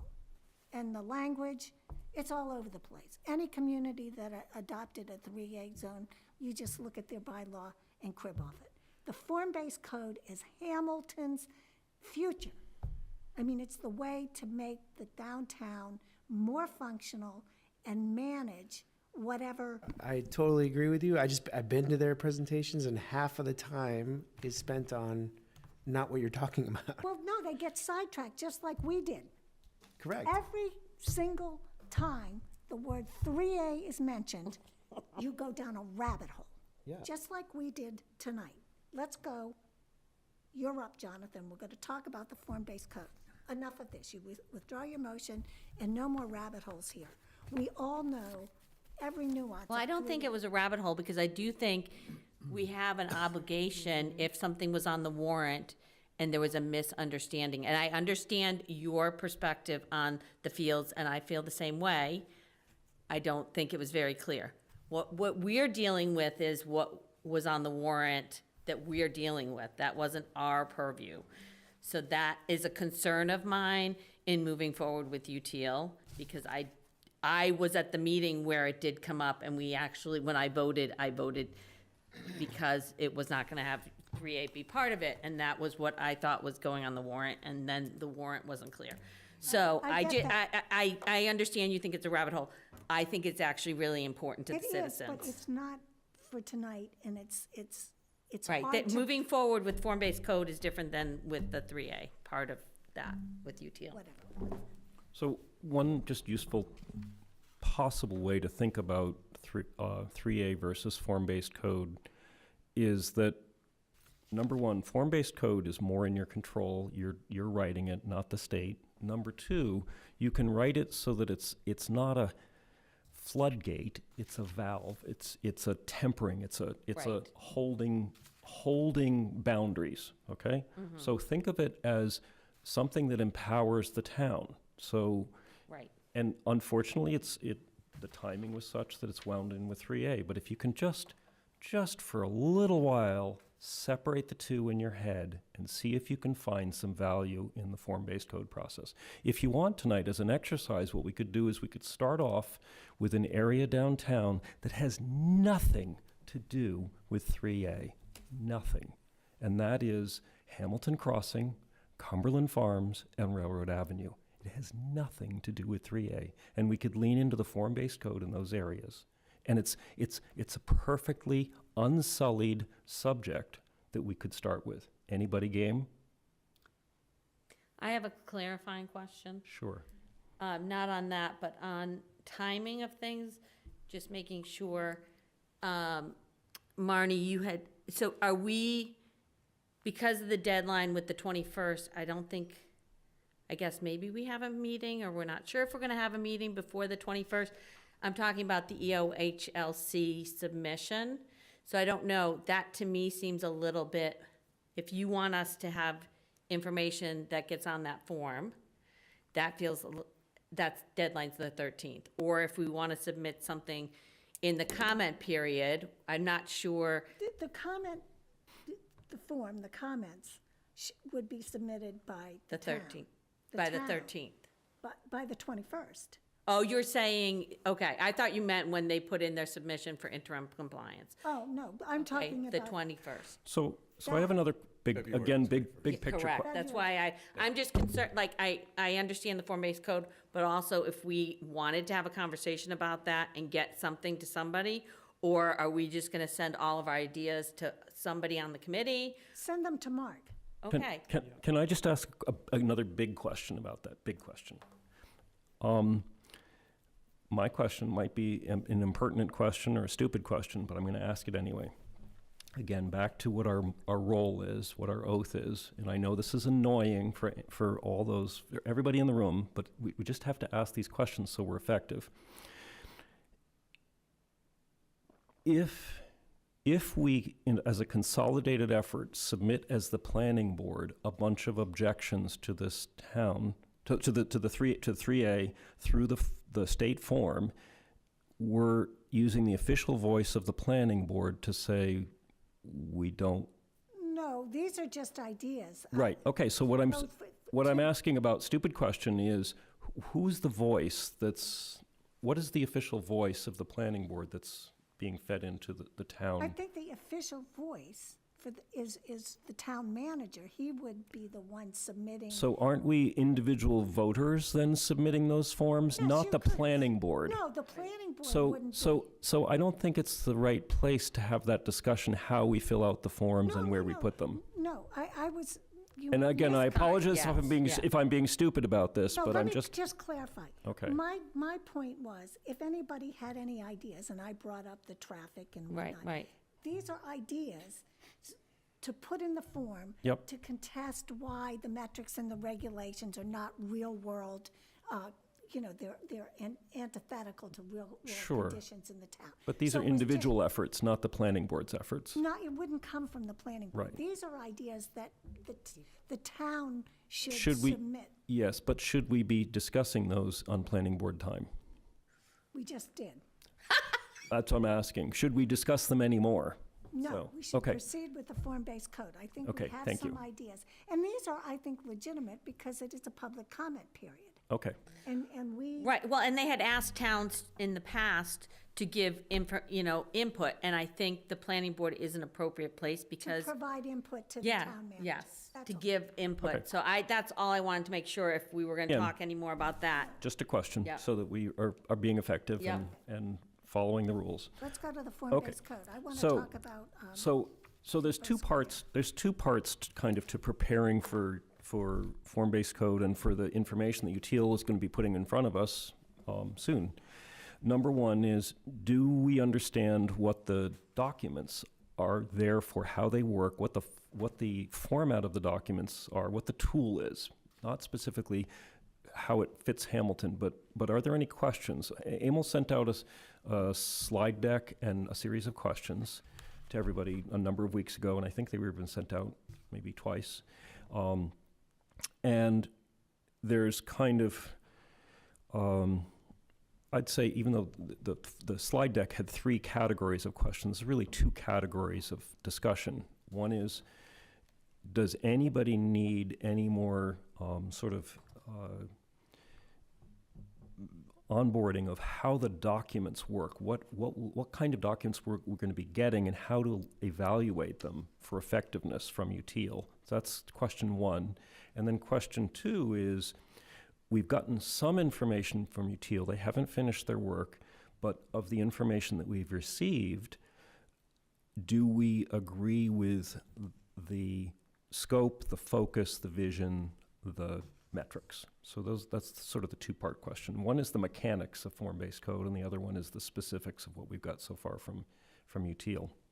So if nobody has any questions about the mechanics of it, in other words, what are the various diagrams for, what are the various charts for, we can move on to the substance of it. So, but I don't think there's any, just like I ask stupid questions, there's no stupid questions about this. It's complicated to set up, to create. Once it's done, it's easy to follow, in my opinion. It's just the hard work is building the code. And once you have the code, it almost governs itself. But are there any initial questions about the mechanics of how the code works? You know, what the diagrams are for, what the charts are for, and Emil has the extended slideshow here. If anybody says they want to pull up a certain reference or slide and talk about that, I know a number of people in the past have said, wait a second, doesn't this talk about uses? Absolutely. We could pop up that slide that shows the chart of uses in the various zones. So anything that we want to look at for the mechanics of it, we should do first. And then we could dig into content. Is that too vague an agenda? I think it's a good place to start for Okay. the scope also, because I think it's been confusing on, they've been showing diagrams of residential areas and setbacks and non-complying lots, which were actually compliant. I think there's a question whether or not the scope is related to the downtown business district, or whether or not they're looking at the surrounding residential communities and looking to apply a zoning criteria for homes outside of the downtown districts. I think the only part where they did that was on the west side of Willow Street. And it was a map, not diagrams. Right. Wasn't only there, it was also Yeah, it was all Carriage on- Lane, I think, there's, It yeah. was Yeah. also in my neighborhood. It was also in a number of, it was basically Residential, two yeah. it was the downtown residential, and it was also I forget what they called it, the other area. The tree area. Yeah, but that's a question, I don't know why they're going in the residential areas and developing diagrams of Well, homes in those areas. maybe what we could do, Emil, would be to pop up a slide of the zones, because I think what we might be confusing here is where they're doing form-based code and where they're talking about potentially having a 3A compliant zone, which has nothing to do with the form-based code. And I think the one gray area that is legitimate to talk about is Willow Street. Basically, the zones are organized by streets, not by zones or polygons. And so Willow Street, the question would be, if you've got a form-based code on the east side of Willow Street, does it make sense for it to also be on the west side? And I'd say that's the one, Oh, shoot. the one gray area. But other than that, they're really sticking to the downtown. And then the other two, the other single, I guess the other single question would be Carriage Lane. You know, Carriage Lane is currently residential, and whether to include that. And that's been discussed even as far back as 4 years with Patrick Ruffett. There were some discussion about, you know, whether Carriage Lane should be included in downtown or not included in downtown. So those are the only two areas that I can think of, but help me out, Pat, if there's others. It could be help, I'm trying to. So, Emily, you're bringing up the overall map of zones? Yeah. I have a quick question. So are we looking to do the form-based code in the neighborhoods where the 3A possibly could be? Like Pat was saying with his neighborhood? No, the form-based code is downtown. Just downtown, Yes, okay. and again, just mentioned the gray areas. The gray areas are, is it just on half of Willow Street, Got the it. east side, or also the west side? Yeah, Does it include Carriage Lane or does it not include got Carriage it. Lane? Yeah, I So saw that in the It's map. pretty narrow set of questions. Why would you not want to do the extra, both sides? It makes sense, especially if you're doing organizing by streets, and that's why they proposed it. But I know there were questions about that, and we need to make sure that when it comes before us, it's gonna be very compressed time schedule and a lot of meetings, and we need to be prepared to be all speaking the same language, and anything that we can prepare in advance that we can discuss, we should get that behind us, because there's gonna be so much more nuance and details that we're gonna need to look at and evaluate. So that was the goal of tonight, is so that we are well prepared and kind of being ready to dive into the details and not having to sort of get up to speed on what it is we're looking at and why it's there, if that makes sense. And if you feel that there's a higher and better use of the board's time to prepare for that, then I'm all ears. But I just think this might be a useful exercise to get us all speaking the same language. Yeah, I agree.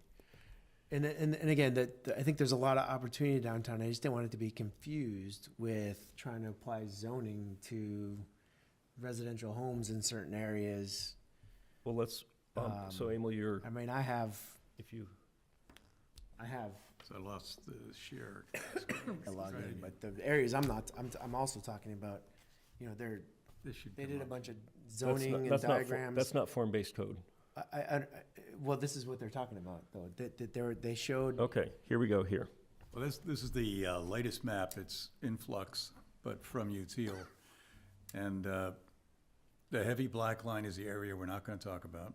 It's the 3A line. And then the dark red is, I guess people are oriented. Dark red is Railroad Avenue. Depot Square is the lighter, almost rose color. Yep. Crosby CVS. Right across the street is Cumberland Farms. Those are mixed-use areas, but no residential in it. And this shows both sides of Willow Street. Yeah. Right. You can see the track going up straight through the middle, and then Bay Road goes up through that orange section to the right of the rail. So this is the zone that they're looking at as the downtown now. The form-based code would cover everything that is colored, But not the heavy black line. but not that residential zone. And the question is, they've excluded Carriage Lane, and the question Well, again has been for 4 years, should it be excluded or included? That's one. Yeah, Point. it's a question mark in their minds. You know, how do we want to use it? Right. For residential use or? And we could talk about that. Yeah. That's a topic we could talk about. We could talk about the diagrams they created for Hamilton Crossing. We could talk about the things that are in front of us. The hatched area is under question, is it? Is that what Amos, you're can you saying? point to Areas Carriage? of potential? Yes. Yeah. Yeah, the So they even eliminated Carriage Lane Cummings, right here, and course. Cummings, Cummings Lane right here. you know, they right. said, that's an area for question, and that sort of leaves an island that's not covered by form-based code, that's Right. already in the commercial district, which Yeah. My It- personal opinion is that doesn't make sense, but It will this be is, covered by Right. form-based code. right, but And that this would be a is- great thing to talk about, Right. right now, even. Got it. Okay? Their first presentation, Walnut Road Residential, and they started characterizing the different frontages and Yes. lots. And that Yes. was, that was confusing because now it's not, It's There's only in, nothing- only in, those are only in the colored areas. Those diagrams The are only for the thing on colored this is Walnut- areas. actually not, The only thing this on is not Walnut is, actually colored. in Oh, the- I'm people- sorry. That's older. Their That's not first- for Yeah. form-based So code. I guess what we're saying is the scope of what they presented initially is now changed from what they're This is the considering. final, this is the latest it's the scope, latest, but it's not final. Yes. It's still, and we're here to influence it. scoping it out. This discussion But that- is to help guide them. And this is good because I had a misconception that Good. the original scope that was being discussed is Yeah, now. it's changed. We a haven't little. seen, I don't know if everyone's seen this version of it. I think, They've shown this, but it's this is most from- recent. This was Right. from December, I think. this was December 2nd when they showed this, yeah. So why don't we start right there? Why don't we start with the two hatched areas, that's Cummings and Carriage? Because that's, This is Cummings good right entry here, right point. next to Okay. Railroad. um, I see. And then And you s- Carriage Lane is off. I'm sorry, I'm missing, why were they excluded at some point? Because it says areas of potential. expansion. Util, originally, they were included, and then Util said maybe we shouldn't include them. Both So- are currently, well, let me answer. Both of those are currently residential. Okay. So there was some concern that the community would not favor changing those to commercial. Okay. They, even though, actually. Well, Cummings is commercial. Cummings is commercial. Carriage is not. Lane is not. It's not business, not currently zoned as business. It is a residential zone there. So, but it was a Could I question just- whether, Is Cummings in the Willow Street overlay district or the business district? Both? Well, no, they haven't identified the district. They said if it's in the Willow Street. I think Marnie's asking existing. existing, is it in the the existing business district or in the existing Willow Street overlay district, or you don't know? It's in the Willow Street Overlay district, okay. mixed-use district, yeah, So multifamily housing is allowed. Yeah. yeah, So this would go backwards from that. yeah. If they excluded it. It would go backwards in that thinking and Right. revert to an isolated pocket of single-family houses in the middle of a downtown. Got it. And And then, this was a topic that was brought up with the advisory committee. There was a long discussion about that, Cummings and also Carriage Lane, just to get, while they were regular meeting as a stakeholder representing the town, and in the meetings that Jonathan was facilitating, and they had some very good input, I thought, on both of those areas that were presented to UTIL. Everything that came out of those meetings was given to them as comments and advice and whatever, to help UTIL kind of, they were searching the community for ideas and for, the downtown vision. And they came up with a couple of polls that were online polls that sort of had general questions. If you were to change one part of your downtown, which one would you change? And they had all those rated, 40, 50% said they would change, say, the east side of Willow Street down in the light industrial. And that was probably the area that people would like to see change.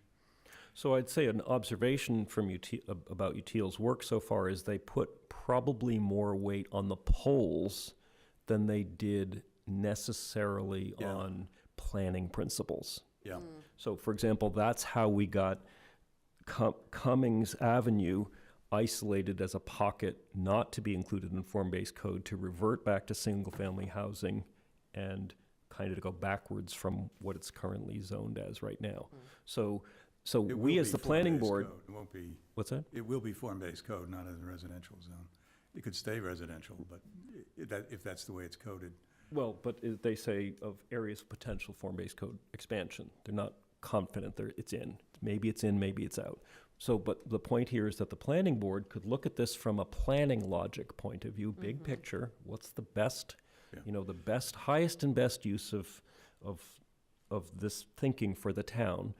And we could make a recommendation, and here's our voice. Here's the first place our voice can be heard. Maybe they'll pay attention, maybe they won't, but we can have a voice. So the question would be, a first question would be, does it make sense for Cummings to be excluded, or the way they say, form-based code expansion. So it's a question, it's a What is the question mark. difference between downtown residential and the Cummings area? Why is, I thought I heard you say the Cummings area is residential, right? Well, Currently- currently it's residential, but it's zoned business. Currently, single-family residential, but it could be denser residential. Yeah, but do you want to keep it residential, or would you rather see mixed use in there? Okay, so the difference is that the yellow is purely residential. Yes, the lightest color is Got it, Yes. okay. yeah. Currently, but it's part of the Willow Street overlay, which doesn't mean it has to stay that way. There's currently no protection on it, right? Right. So if you said, I wish as a vision for Hamilton that never changes, you don't have that protection right now today. You do not have it. And if you wanted it, you have to change the zoning or, put in form-based code. I never want Cummings Avenue to look any different. Well, you would code it so it would look exactly like it does now. Yes. Without So further important, so- education, I don't know why you'd want the surrounding area to all be form-based coding and then have that one area not. It will be form-based. I think that was an incorrect statement on Yes. their part. But But- it's but what it we're means looking it at. gets- So it gets the coded. opportunity for the planning board is to say, Yeah. that doesn't make sense. Doesn't Get make that sense. hatching out of there. It should just be yellow. Yeah.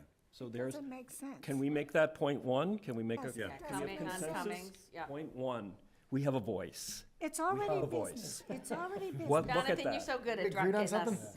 As long as they focus on what you're talking about and protecting what we feel like is important there, rather than what's. Well, the now what you most, do is you like, go to the commercially diagram. Now you go to the diagram. Yeah. Now that's where the slide deck comes in handy. Look at the diagram and look at what could potentially be proposed in that frontage. I think it's worth hatching out as a, well, I guess it's not too different. So the step one is it shouldn't be an isolated pocket of single-family residential. It should be form-based code expansion. Yes? Yes. Yes. Yeah. Okay, that's point one. Point two, if you wanted to dig into that particular area there, is you could even do a compare and contrast. If you wanted to do it as homework, you could go read those existing bylaws and figure out what's possible now, and then you could look at the form-based code opportunities, and you could say, well, I want it to be exactly the same density that's allowed in the current zone, but I want it to look such and such. I want it to hold the street line, I want the parking in the back. This is what form-based code can do. So, I have so we can 8 do minutes that. until the babysitter's gonna leave. Okay. What are we gonna do tonight and next? Well, I love that we started. I look forward to more. Yeah. So, do you want to stay with bigger picture? Do you want to move over to? So we said yes on Carriage Lane? Cummings, but no on Carriage. Well, did we say that? I don't know. Let's talk about it. Let's talk about carriage. So, again, my feeling is that a lot depends upon what happens with Winthrop. If Winthrop does not end up being a school, it really makes sense for Carriage Lane to sort of tie that all together. If Winthrop School stays a school, it's a little bit isolated, but it could go either way. And that was exactly the conversation that happened 4 years ago when I first, was So on the only planning board. because that neighborhood is sort of out of the visual downtown area, you're saying if Winthrop stays, then leave it alone. If Winthrop goes away and you want that bypass walk area there, then you should make it form-based coding. Well, the issue is if you create greater density down there, right now it's a cul-de-sac. And you have to be careful about the amount of density you put in a cul-de-sac. But if Winthrop School behaved differently, and I'm not promoting one thing or the other, but if it did, then an opportunity is you would create some sort of a loop through, and then there would be a nice flow in that area for traffic, relieve some of the traffic so that folks don't, just. I would almost just Cumberland take the Farms. Winthrop conversation out of it altogether. Gas easement there? Then what we can, Yes, so easement, here's right. an approach. You could Gas say, easement. You can't put a let's road over hold that. off We're on not that going and to. wait till Winthrop School Just to decide. is determined, its fate is determined, and you could say, then we'll decide. So It's also a nice differentiator because there's commercial zoning and Yeah. not. So Right. leave Carriage House out because it's not part of the commercial district, and put Cummings Avenue in the So is that- consideration, That was my gut. in the scope of the consideration that's being made to apply form-based code. So- Like- so- Not saying that it's like gonna change its use, it's just saying that it's gonna be a consideration as part of the scope of the effort. Yeah, so it could stay hatched. And so Cummings wouldn't be hatched, Carriage Lane would be hatched. It's potential, but not now. I question why, though. I think that we should leave the Winthrop conversation out of it, but why leave that hatched? Why not, I mean, Because it's not zoned commercially. It's currently Neither is the residential. yellow. Yeah, it is. Yes. No, the yellow. It's pure residential, downtown residential. What it is the other yellow can be business or residential. It's Carriage mixed. is just residential. Mixed use, carriage is just residential. Oh. Yes, that's the difference. So They it's- are okay. different. Right. They are Okay. different. Yes. So you could take one approach and say, let's leave carriage out for now and see what the future holds, or you could say, let's put it in. The one thing about the form-based code, in a mixed use, that ground floor could be business or it could be residential. The upper floor usually is residential. That's basically what the mixed use is. So it could actually be a residential building. And one of the reasons they do it that way is to allow flexibility so that the market can change if the business So goes. somebody in that yellow area could put a dentist office or a hairdresser salon in their basement. I mean, not in the basement, on the ground floor, but somebody in that hatched area right now cannot. Fair? Correct, yeah. Yeah. There'll be a list of uses that are approved for each district and each street. So it'll say that Willow Street can have this use. So that'll be stipulated pretty carefully down the line. So making those two decisions, you haven't really changed the intensity of use of either of those areas, and now you can manipulate the form on Cummings Ave. So if one of those buildings burned down, or Yeah. somebody said, I want to put in a dentist's office, you could make sure it's not a box. Yep. You know, with a field of asphalt around it, you can now control that. Whereas you don't have much control over that in current zoning. It's only going to be as good as your zoning board or planning board's vision and guidance for that developer is. Whereas this way, you can control that. So, long story short, if, and it's a big if the Winthrop school site were to become available, the form-based code could then apply to that. Yeah, you could add it in. And then you could add Carriage Yeah. Lane in at that time, Yep. if that was advisable. Yep. Could we look at Depot Square for a little bit? Sure. I mean, You mean Hamilton Crossing or Deep? well, they call it Depot Square, it's Hamilton Crossing. And they haven't coded for the Cumberland Farms, have they? Or No, not coded, they're but- pretty silent on that, and I think that's a big omission. But Big maybe it's, omission. maybe it's coming, but we should raise our hands and say we think that's an omission. Definite omission. All right, this is the, Which is, This is Depot. remind me of which, so This the is the street running railroad, this right? way is Bay This is Road? the Yeah, that's a railroad. railroad track right Okay. there. Right. Yep. That's the railroad. This is And where's Walnut Road. That's Walnut, okay. Walnut. Oh, I see. So, Yeah. So So the it building's changes the different. whole character of the Yes. place by bringing all the buildings up to the street. exactly, Correct. yeah. And it kind of screens the parking, but it also, the intention here, if you look on the right, emulate Railroad Avenue frontage along rail line, which I don't think is a good idea, personal opinion.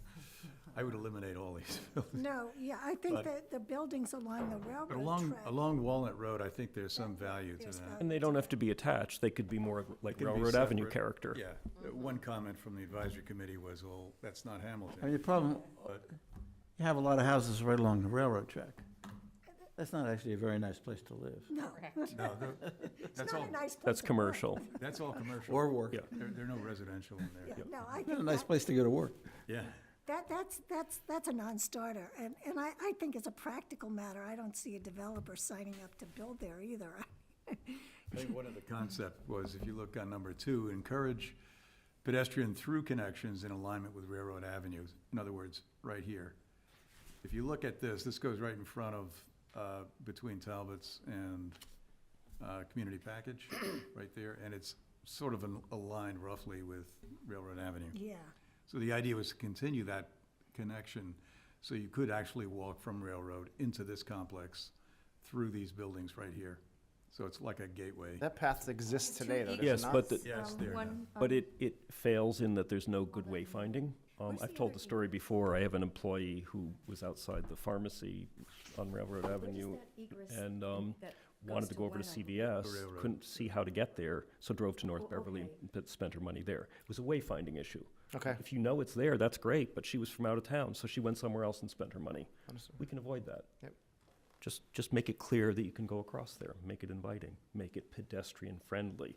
There's a chant that comes up in form-based code, pedestrian I friendly. think that the intersection of Walnut and Bay Road is, let's just say, problematic now. Yeah, And Not so having a I building think there. that Yeah.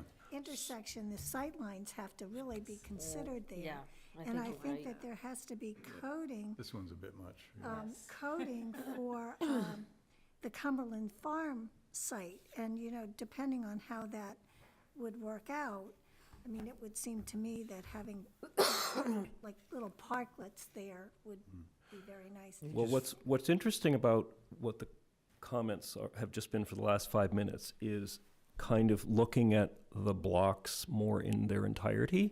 And one of the things that we've seen from UTIL is they're looking sort of lot by lot instead of zone by zone or comprehensively. We've yet to see a comprehensive plan of how all these pieces fit together. Right.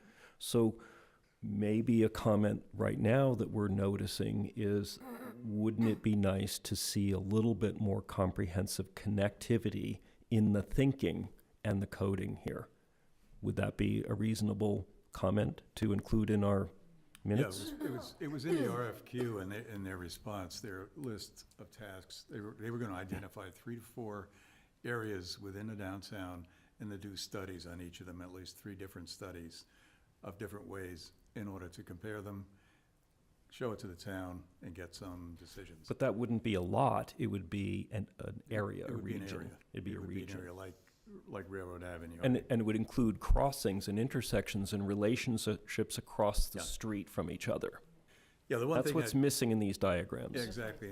In other words, that site plan, that first one that you showed, or we showed there, was missing the whole connectivity aspect that we were looking at before. In fact, we'd come up with, I don't know if you want me to show the, Well, I mean, the whole intention with Bay Road, I mean, we start out with that lovely historic scene where Bay Road was tree-lined, but to make it more walkable and less intimidating, and probably to reduce the number of curb cuts. I mean, right now, Cumberland Farms, I mean, not just the gas stations, but that's where you pull in if you want to avoid all the traffic that's stopped for the train, and you do all those maneuvers. Oh, Marnie, is this true confessions or what's happening right now? So, you know, I've never done that, Marnie, come on. you know, you want to, you know, reduce the number of curb cuts where possible here to Right. make this just Got it. more walkable. And that means, Jonathan, you do know, I'm sorry? am I right? yeah. Do you want to talk about this particular slide or? Yeah, okay, so this slide is a distillation, and maybe a little bit too much of a distillation, of a lot of work that the advisory committee worked on to look more comprehensively at downtown. And so what this is really about the more large-scale relationships that are that are existing and desirable to preserve, and that are missing or unsafe and could be made safer and more desirable. And so, Emil, I don't know whether you want to, because you've got the cursor, whether you want to Yeah. point, but Yeah. the big picture ideas here were, for example, let's start with the Hamilton Crossing and Railroad Avenue. You can see there's a connectivity right there. There's a dashed green line that runs off of Railroad into the Crosby's parking lot, and that's the story I just told about the shopper who went to North Beverly because they couldn't see that connection. Right. Okay, so there's a possibility to make that clearer and safer. Got it. And not want, right now, when you start off on that jaunt across Bay Road, the first thing you do is you walk through multiple curb cuts and multiple complex parking lots that could be recoded so that it reduces the number of curb cuts, makes that safer to walk along there with a stroller or a dog or small children, and make that whole intersection more cohesive. So Can I that, stop for a second, ask you a question? sure. So the form-based code, as I understand, is forward-thinking. If, like you said, if a house is to burn down, Yep. you want to rebuild it, da-da-da. Yep. When it comes to curb cuts, at what point do those ideas come into Just section? when you said, it burns down, somebody redevelops it, somebody comes in for a permit. So to reduce some those major- curb cuts, that whole plaza or tablets have to burn down? No. Those are a number of plots. They're a number of individual lots. So if somebody put, say, more than 50% of the market value into a renovation there, you know, that triggers building code and compliance. It also triggers zoning compliance. Or if they completely redeveloped it, or if it burned down, then they'd have to conform to the form-based code. But in the meantime, if they just wanted to maintain it the way it was, that could stay that way for the next 100 years. They're not obligated to fix it. Okay. Does that Yes, thank answer you. that question? So, but forward thinking, you know, if somebody were to redevelop that, you could dictate that, okay, you can't have 5 curb cuts next to each other with no sidewalk.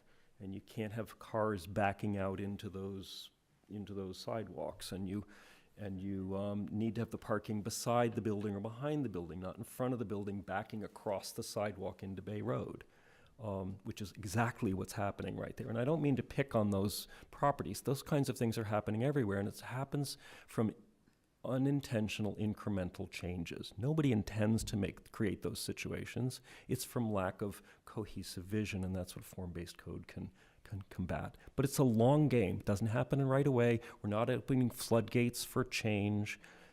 Got it. That could never happen at Talbot's, or it might happen next year. So it doesn't obligate. It just means if you redevelop it, you need to follow the form-based code.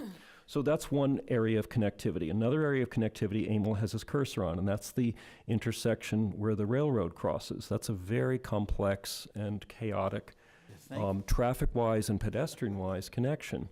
And by working on holding that street corner better with placement of buildings, placement of sidewalks, crosswalks and things like that, there might be a way of making that a safer and more connected intersection. And there are ways also to discourage behaviors like Marnie was just talking about, where she zips through that parking lot to short circuit I only did it the once. railroad crossing. So, but you can control those things. You can control those things. And again, it's the long game. That might not change for 50 years. It might never change. It might change next year.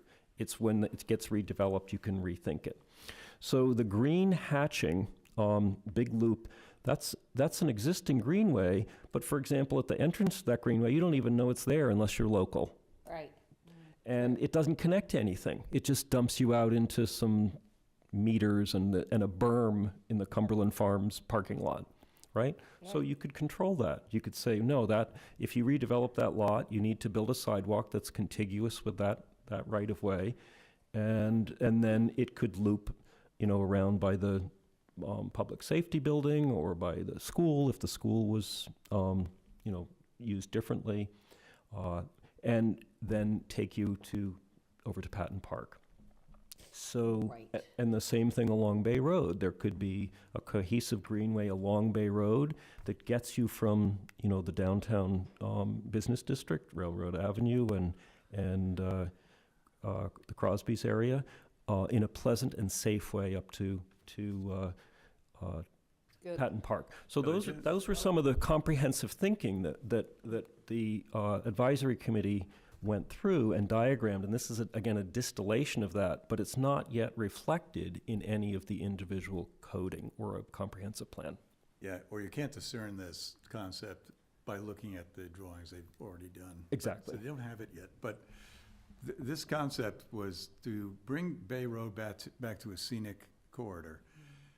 We looked at some of the old pictures that had street trees lined along Bay Road. And the idea is to create this greenway, as Jonathan was saying, right along the street. So you have landscape frontages and control it so it's not heavy residential. Concentrate the it's not heavy commercial, I'm sorry. Concentrate the commercial, on the railroad, Depot Square area, but to loosen up and make this a scenic highway or a scenic, So it really keeps the current character. So what you see and like about Bay Road is protected and enhanced. So if a gas station changes hands or redevelops, they can still have the gas station there, but they can't have a sea of asphalt out in front. Their pumps are beside the building. And so the building comes out and holds the street, much the way the other residential buildings hold it on Bay Road. So you can gradually work it back to that vision of scenic Bay Road. Slowly, Well, long game. we also can control uses, so, Yes, but even, it doesn't prevent the gas station from being there, it just means that you can't have a sea of asphalt across the frontage. right, but Right. I think we could arguably limit the number of gas stations Absolutely. down to. And these are all the discussions that can be had. This is all the wonderful voice that form-based code can have in the future of the town. The connectivity here at the bottom, that doesn't exist today, correct? There's a right-of-way, a gas right-of-way there, but you don't know it exists, and as you exit it, it has no connection. I'm not even sure there's a sidewalk there. I think it dumps you into the The one street. that goes behind the Does it go all the way over? municipal right now? and the school, does that exist today? no, it doesn't. The railroad line, the railroad does, yeah. That does not exist. This exists, and Right. dumps you out into the street. So if the idea is connectivity, why would we focus on that unless, and I say this tongue in cheek, unless somebody's planning on Winthrop going away? Why would we spend time to articulate that and plan that? Why not make the connectivity, if you back up a little bit, Jonathan? It can connect in a variety of different ways. It could Yeah, but connect. why wouldn't you want to connect it from the downtown to, say, the library, and then back up the road here, and then back down to Patton? You could do that right here. Yep. Right there, and you could No, actually. I'm saying go, so, You're talking about connecting to the library, right, connecting to the library, and then which is way over. essentially this outer rectangle, why not make that the Oh, the connectivity old loop? li- I was thinking the old library. Yeah. Right? Oh, So you're you talking could have about the- children walk into the library from downtown, or adults walk into the library from Well, downtown. that's what the other connection, that's what the yellow lines are. Yeah, that's So that's outside part of the, it. that's That's part of the outside the thinking. downtown. I'm sorry, so what's the difference between the yellow line, from a walking perspective, and the green? That's like A green is a greenway, meaning Right. it's park-like, and the Okay. others are free safe, sidewalks, yeah. safe sidewalks that don't always exist. Some of those sidewalks vanish and come Okay. and go. And so, we just haven't gotten there yet. So, for example, a number of people in the advisory committee said, I love to walk my dog from Pingree Park to Patton Park, but there's no safe way to do it. And that could be fixed over time. Long game, Right. form-based code. You could make sure the sidewalks are contiguous, they're clear, and they connect. But that doesn't happen without a vision. Yeah. It doesn't happen through accidental incremental change. It happens with a vision. So yes, absolutely.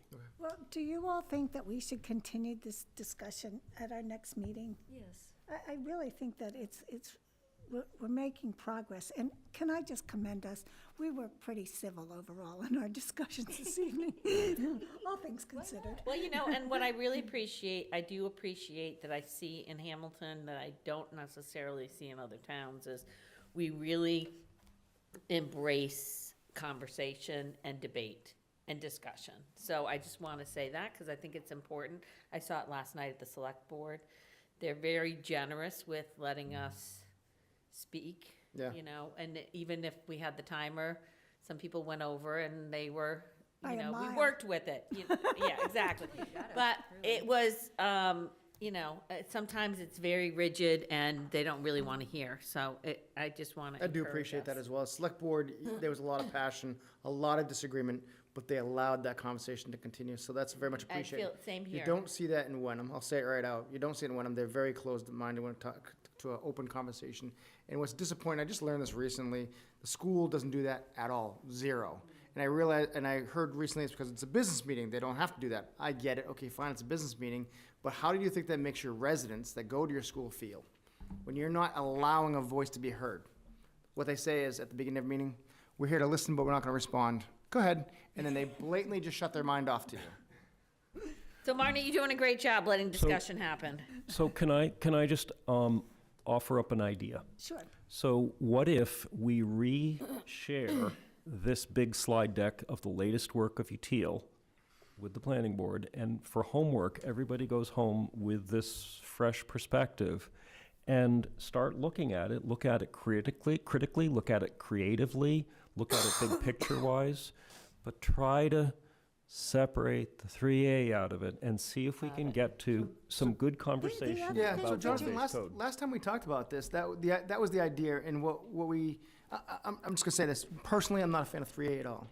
But last time we had a conversation about form-based code, it started off going really well like this, and we had decided that possibly we'd have a workshop outside of the meeting. This was the workshop. This was the workshop. But possibly we'd have a workshop where we just talk about If you- focusing on Yes, form-based code. if you have the appetite to have a workshop outside of our regular meetings, I'm all in. I don't think Pat is, though. You convince him, you work on Pat, but, you know, and maybe it doesn't include the whole board, maybe, but I don't know. I'm in, if people are up for it. Right. I think Maybe a it's, public meeting? you know, let me just tell you a quick story. Yeah, I've said this, you may I- probably, it was fell into, let me just finish for just a minute here. So, in the advisory committee, what was really interesting, in each advisory committee meeting, it started off really tense and really contentious, and it was all about 3A for the first 45 minutes of every advisory committee meeting. Then we'd get past that, and we'd start digging in, and people would get really excited, and they'd be chock full of ideas, and they'd be bringing out these insights, and it would build to a crescendo at our closing time, and I'd say, you know, time to go, folks. Do you want to go any longer? And they'd say, yeah. And they'd stay an extra hour every single time. Yeah.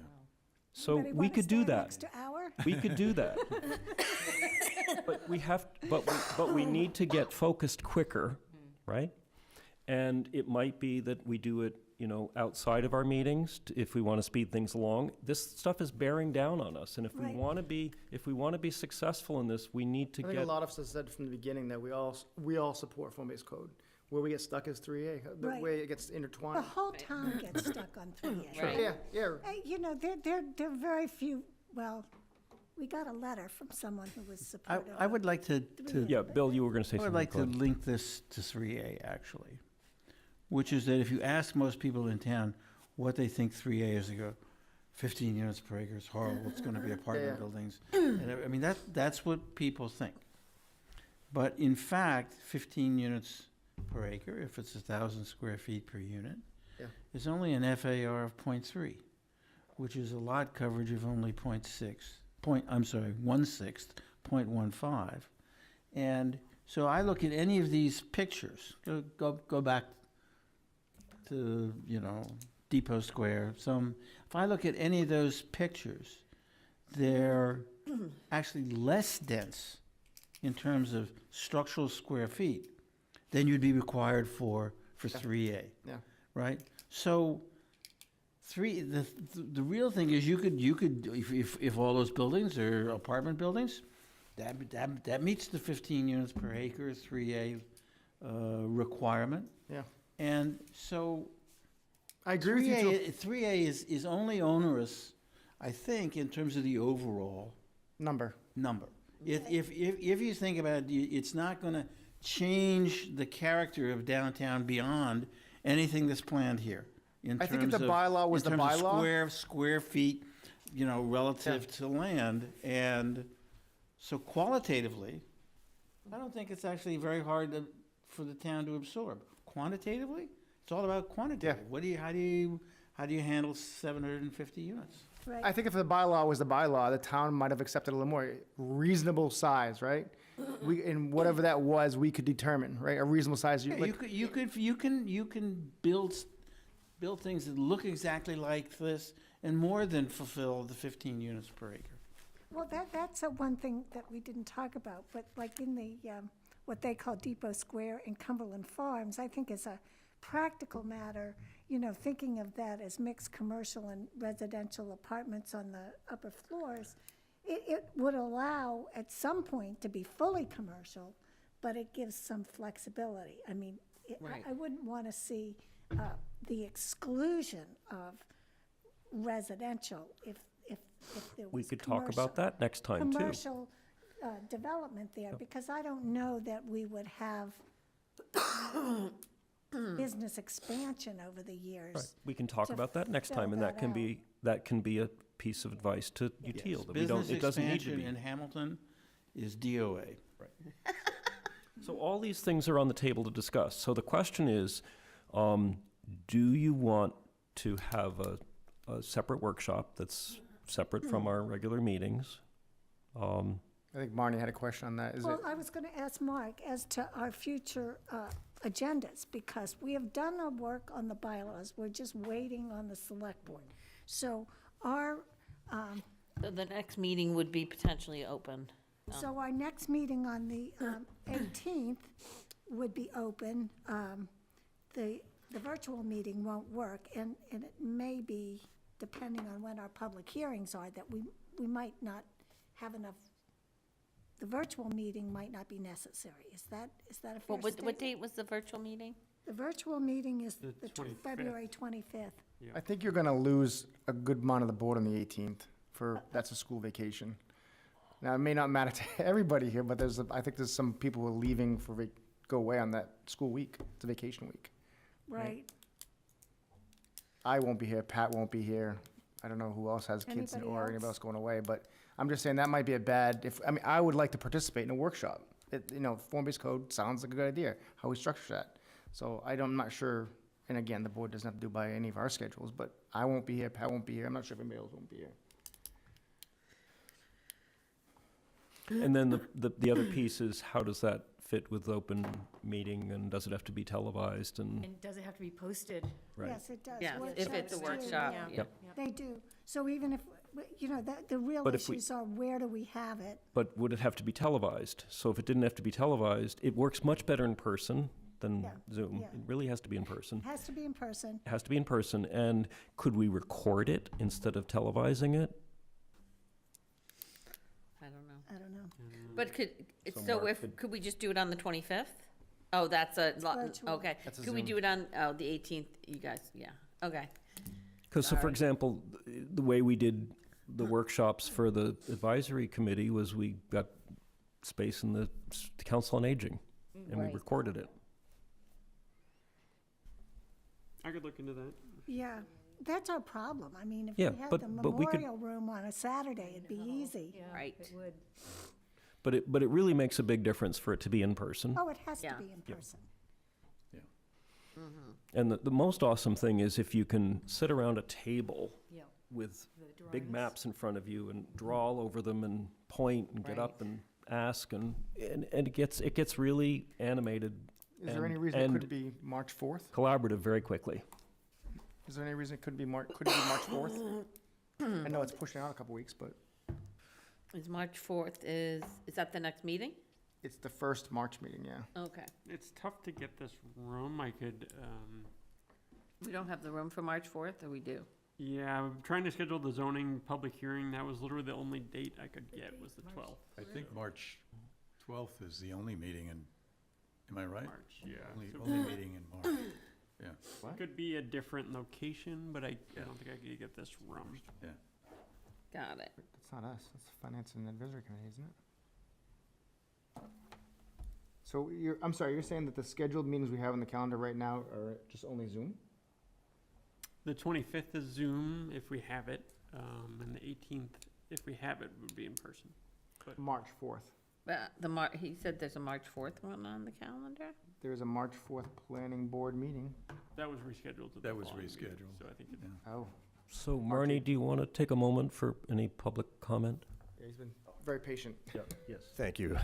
Yeah, very interesting discussion. I guess it's been a long-standing sort of issue when people brought to the public 3A versus form-based code and how intertwined are they. And I've been listening to a few of these over the weeks and months. And yeah, I think it became maybe an issue to maybe try to separate them. I think that might be the way to go, even though UTIL is kind of semi-contracted to try to fit both of them together, from what I understand. One thing, I don't know if you can find the slide, which I think it showed how 3A intersects with form-based code. It was a circular, there was a little blurb of text, and I might have a question about that text. Where it says, yeah, oh, yeah, I think, there. one of those. That Yes, right there. Oh, you would, No, It's the circle. This There, one right there. that one, yeah, yeah, yeah. Oop. Yeah, with the yellow, exactly. Hey, how does 3A interact with the form-based code? And it says the form-based code subdistrict rules will govern all development. And then it seems to imply that any area without that form-based code subdistrict will be governed by the 3A overlay. Meaning it looks to say that they're going to be mutually exclusive. I'm not sure if that's true. That might be a misleading a blurb. So I think that's a very important thing to figure out, because I'm just looking at some Attorney General Campbell's proclamations. This is dating from March 2023. And the things I'm going to read, I assume, are still going to be held by the state to be enforceable. The town council recently to the select board is saying what she believes is that all the regulations and guidelines that are controversially disputed before the Supreme SGCA case are still going to be are still going to be asked for by the state against us. And there's probably not going to be much of a material change. We don't know exactly. Maybe we can kind of negotiate with them, but that's still up in the air, is how much they're going to really listen to us. I'm thinking they probably aren't.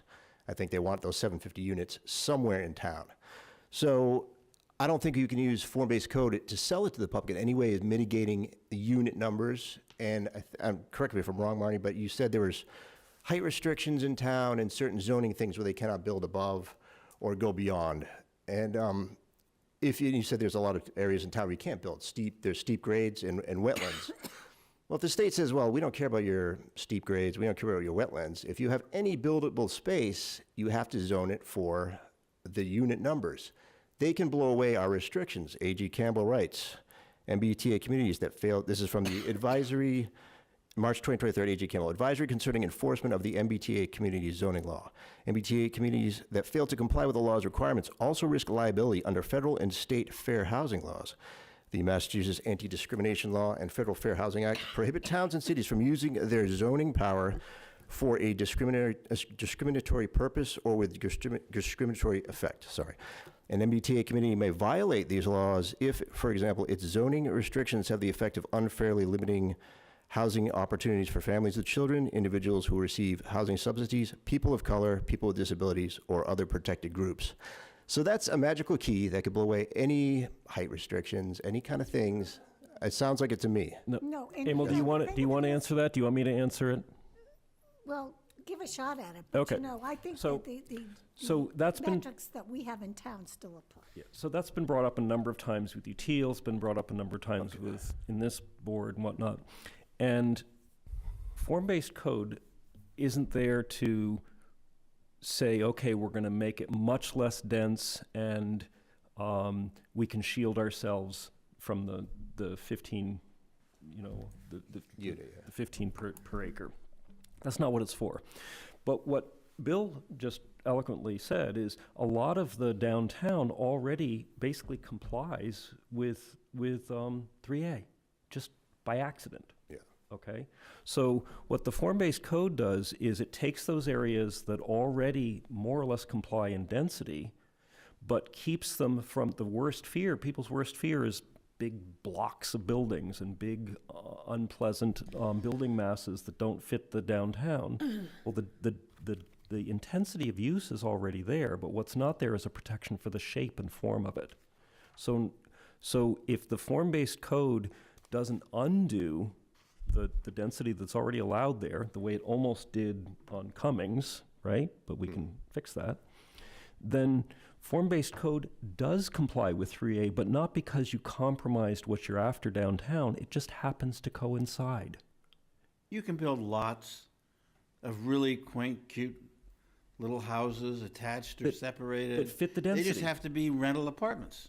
Yeah. In order to meet 3A. Yeah. So it doesn't change the character of downtown. So yes, form-based code can't escape the need for 3A, but you could pick areas where you don't even care about 3A, like in this case, the red areas are ignoring 3A. But in the other areas, you can do both. You can preserve the character of the downtown, not change the intensity of use, but control how it develops so that it's in your vision. So, Right, and just so Okay, you so know, did that kind of answer the it question? does in a conceptual way. I And I'll think, answer yeah. And the another part of metrics your and the, question. and when Util's done with the metrics, there'll be proof of that. You won't have to guess, and you can see what it looks like. Will there be, I suppose, I expect new renderings, elevations, and pictures? Because Well, those, there should be comprehensive maps, and that's what we haven't seen Maps, yet. yeah. You know, Okay. the maps showing, you know, what heights and what massing can be in different areas. Right Right. now, it's lot by lot, and we haven't seen the whole map, and that's one of the recommendations we're gonna say, we need to see the whole map. Yeah. For the town to vote on it, we need to see the comprehensive plan. So I'm sympathetic to form-based code, certainly. I think it's a good idea to have things look good and have the right proportions and everything like that. Maybe, though, it's better not to rush it to any kind of vote, at least until 3A itself is taken care of. I don't think it'd be very confusing or odd to have it either combined in one article or even just separate articles on the same day. I think it should be approached just, basically completely separate on a separate town meeting. I don't know. I mean, that's because they're just too intertwined. And if people say it conforms to 3A or it's 3A friendly, that just sounds like bad, So if we decide 3A yes or no, then you have less risk of getting, I think, form-based code passed with 3A out of the way. Does If that there's make a sense? picture of exactly what it looks like, then then you've eliminated the fear of the unknown. And that's the mission here. We might not get there, but if we can get there, the idea would be, you don't have to guess what it would look like. There it is. Is that scary or is it not scary? And then you vote on it. Right. And how legally, say, binding would the renderings be? Because I've noticed some architectural Not things. they're not Or no. renderings, they're metrics. Oh, just metrics, okay. They're metrics. So it's a code. In other words, it's not interpretive. Okay. It's a code, but it's a visual code, so there's no renderings to a visual code, I know there's metrics as well, but. Yes, but There are they're very specific metrics, but for example, unlike Euclidean zoning where it says the building has to be a certain distance away from the street, form-based code might say it has to be at least this close to the street. It won't allow you to float a building in the middle of the lot like a Cumberland Farms. Right. It would hold the street line. So it's very, very specific, and it can be as specific as you want, and that's what this board is trying to work on, is finding that right balance of specificity and flexibility. So, yes, it's complicated for people to psychologically separate form-based code from 3A, but if UTIL does a good job, and we do a good job, there's a chance that it will take the fear of the unknown out of it. If we don't do a complete job and we're rushed, maybe we don't get there and it gets voted down, and maybe we get another crack at it in a year Yeah. at the form-based And code. also We in just the- have to do the best we can. In the Right, right. regulations, there is excluded land, and there's 7 categories, but one of them is all wetland resources areas together with Right. buffer zones around wetlands and water bodies. So, I mean, the state isn't gonna come in and say you have to build in the GPOD.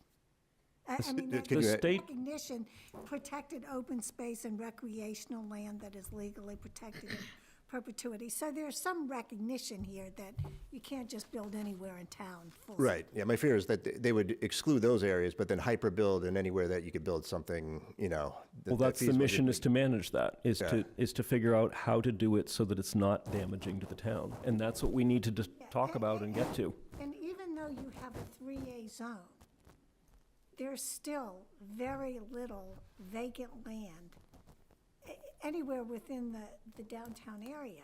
So the only sites in the downtown right now that even have any open space at all is Dodge Tree. So you would have to level the downtown before you Or if could. people sold their houses, I mean, People sold their houses. yeah, And, there's economic issues here. Right. Because the cost of housing is really high, so a developer has to make a profit, and. Unless the state gives the money, of course. Well, Exactly. They could just subsidize them. the state may subsidize Our money. infrastructure. They can't create water where none exists. right. And all of this is subject to site plan review. And what is the principal focus of site plan review but public health and safety? Do you think the state cares about that? That'd be very Well, naive, in my opinion. Here's the By other right thing. over supersede If in that? fact the town makes the effort, comes up with some type of reasonable zoning, and it's rejected at town meeting, and the Attorney General were to come in and sue the town for whatever reason, then the town has the ability at that point to go in and say, these regulations are, absolutely untenable in this town, and we can make every argument we want, and we might be the test case. Who knows? Right. Who Got it. knows? But certainly, at that point, we're in a position to say, we did our best. We can't create land where none exists. And this is what, to Bill's point in a way, this is what we can do. This is all, It doesn't have to be vacant land. It has to be Right. zoned right, it has to. for be- 15 units per acre. Now, if I'm a person living in a small neighborhood downtown, which almost already has 15 units per acre, Right, right? Maybe it's 10 or 8. How bad is that, just to be rezoned, not much different than you already are? right, It right. has to allow rental housing, but there's no, zoning doesn't distinguish between owner and renter in any case. I don't think this is really, One, I guess, technical question. If the town votes it in for 3A, can those regulations, without having to have another legislative, new law, can they be amended by the EO, the housing and the livable? Yeah, they're Yeah, right. we know what you're saying. Those guys. Can they change the regulations? I mean, they might have to go through the process, the process, and say, okay, now we want 30 units per acre or more. How easy would that be for the state to do that? If anyone has expertise in that question? No, the worst they could do is, if they disagree with something that was passed, they could, Passed by the legislature, you mean? Or passed by the, The EOHLC. Oh, okay. They would say, you have to fix this, you have to go back to town meeting, and you have a year to do it. So they would give us interim compliance to fix whatever issue they have. But the idea would be to go to them first to make sure that they're not gonna do that, so there won't be any surprises. okay, so you'd have like a sort of, I guess, a contract, or, because it sounds to me like they have all the cards and they could, I mean, I don't know legally, and they could change regulations at whim, basically, be like how they changed it from, they said it's gonna be transit-oriented development within this circle, and it was a very hard circle. Then they just said, well, okay, if you can't fit it within that circle, it could be anywhere in town. And that's not part of the actual state law. That's something that the AG and the governor decide, we'll just change the rules. So theoretically, in the future, I'm guessing, I keep hearing 15 units per acre, but how solid is that? Does it make? Well, that is in the law. It is, 15 units per acre is in the state law? Yeah, it's in Yeah, statute. Oh, good, in the okay. statute. It is in Yeah, the yeah, yeah. statute. It's actually in Beautiful. the statute. I don't think the regulations the regulations could not change the statute. Okay, the okay. state So, law yeah, that's good to know specify then. So, half a mile radius. Yeah. We could continue Correct. this discussion. Sorry, but yeah, thank you for Yeah, I answering have, these questions and, I have a very good. quick question. Do we know if any of the towns that are in compliance have a form-based code? That was my next question. Jonathan? Any of the current towns that are, okay. I was just curious, because I was wondering if there was a push. I've heard different things over this whole period about whether a form-based code will stand up against 3A. So I was just curious if we knew. It doesn't need to stand up against 3A. It's just if you want a compliant form-based code area that's also 3A, you just need to make it 3A compliant. It has nothing to do with fighting one Right. against the other. No, what I'm saying is, if they would say that that's too restrictive, the state, say that form-based code is too restrictive, and then it's not really as of right, which it's supposed to be. So I just didn't know if there's any compliant towns that have form-based code that have already filed for compliance Actually, the and gotten it. form-based code is as of right if you comply with the form-based code. Exactly. It's actually easier. Okay, I it was just one of those. It's a better marriage, not a That's- conflict. One other question, and I'm just mulling some math over here. Who came up with the 750? The 700 units? No, that was in the guidelines. 731. That was in the guidelines. We have to do 731, they gave us 19 off. Okay, 731 units, and the half-mile radius. Correct. And the 15 units per acre, those are statutory. No. No, No, 20% of that 731 has to be within half mile. that's Those are guidelines. the guidelines, all they're the right? The 20%? regulations. Yeah, Yes. regulations. So That's 15 the units minimum per you can acre, a district of reasonable size half mile to the train, those are in the law, family-friendly in the law. But a district half mile, the way this is, people are thinking about this, a district half mile to the train station, even if it's only half of a circle, Yep. has far more land than you need for 730 units at 15 units per acre. Available land? It's 250 acres versus, they're asking for 49. Yeah, that's right. They're asking for It's, that's exactly right. You're doing the same math I am, and I'm coming out, that's only 1/6 of the area that you get in that half-mile radius. So it's, all these drawings are somehow, Yeah. misrepresenting. Put the circle up again. Okay? Thought we were getting done. I mean, Let's see, this one? there. That one. No, I'll get it. I'll get bigger it. one. No, It's a puzzle to solve. It is Hang on. potentially solvable. It's not. no, it's far less land. Right there, right It's there. far less land. It's a circle with a radius a third of that. It's tiny. It's actually, when you're doing, and it doesn't look that much different than all the tight little neighborhoods downtown. So The doableness is different than the everything is totally practicality of it. doable. Yeah. The question is, can the town afford it? Correct. It's not like it's actually gonna really change the character of the town that much. No. It might actually work better than what we have now, and it's just 750 units. There's a lot of people in the schools. There's a question of Correct. tax, That's what we need the data taxes and everything else. Right. But it's it's actually just about the same amount of area as you have colored. Yeah. That's probably about, Well, that black 50 line is. acres? That The black black line. line Black is the line is one. 30 acres there. yeah, that's, you only need 50. So the point is, now, we can't take all that area and convert it into apartments, but expand the area a little bit and, but you don't need that much land. This circle is totally, the way the law is written is you have to take a quarter or a sixth of that area in that circle. But the whole circle doesn't have to be developed Right. or Well, zoned. there's actually one scenario where you can get down to a minimum downtown, 147 units, and you get it down to 4.5 units per acre because you're averaging the whole community. Yeah, to Or do in other areas. 750. So you could actually have 4.5, which is about what that density is up in the existing residential. There are ways to visualize this. There's all sorts of ways. There's all sorts of ways to visualize this that can mitigate the I think you need to the make a motion. onerousness of it in terms of the fear of change. And also, what would be wonderful to do is to be able to, again, separate the resentment that somebody's telling you what to do, separate the resentment that the state's telling you what to do, and just sit down creatively and try solving the puzzle a few different ways and see what it looks like. Just figure it out and see if any of it makes sense. If it doesn't make sense, then you object, and you have something to object with. This huge radius scares everyone. If I was to draw the radius like this and say we have to have a zoned area this big for 15 units or more, and by the way, 15 units is just kind of what some of these little neighborhoods look like. Yep.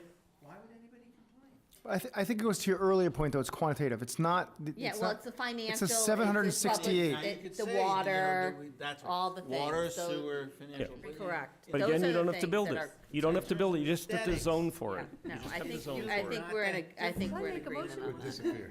Go ahead, Darcy. I make a motion that we adjourn for the evening. I second. So I'll go home and Second. draw some maps. Aye. All in favor? 9:43. We voted before you.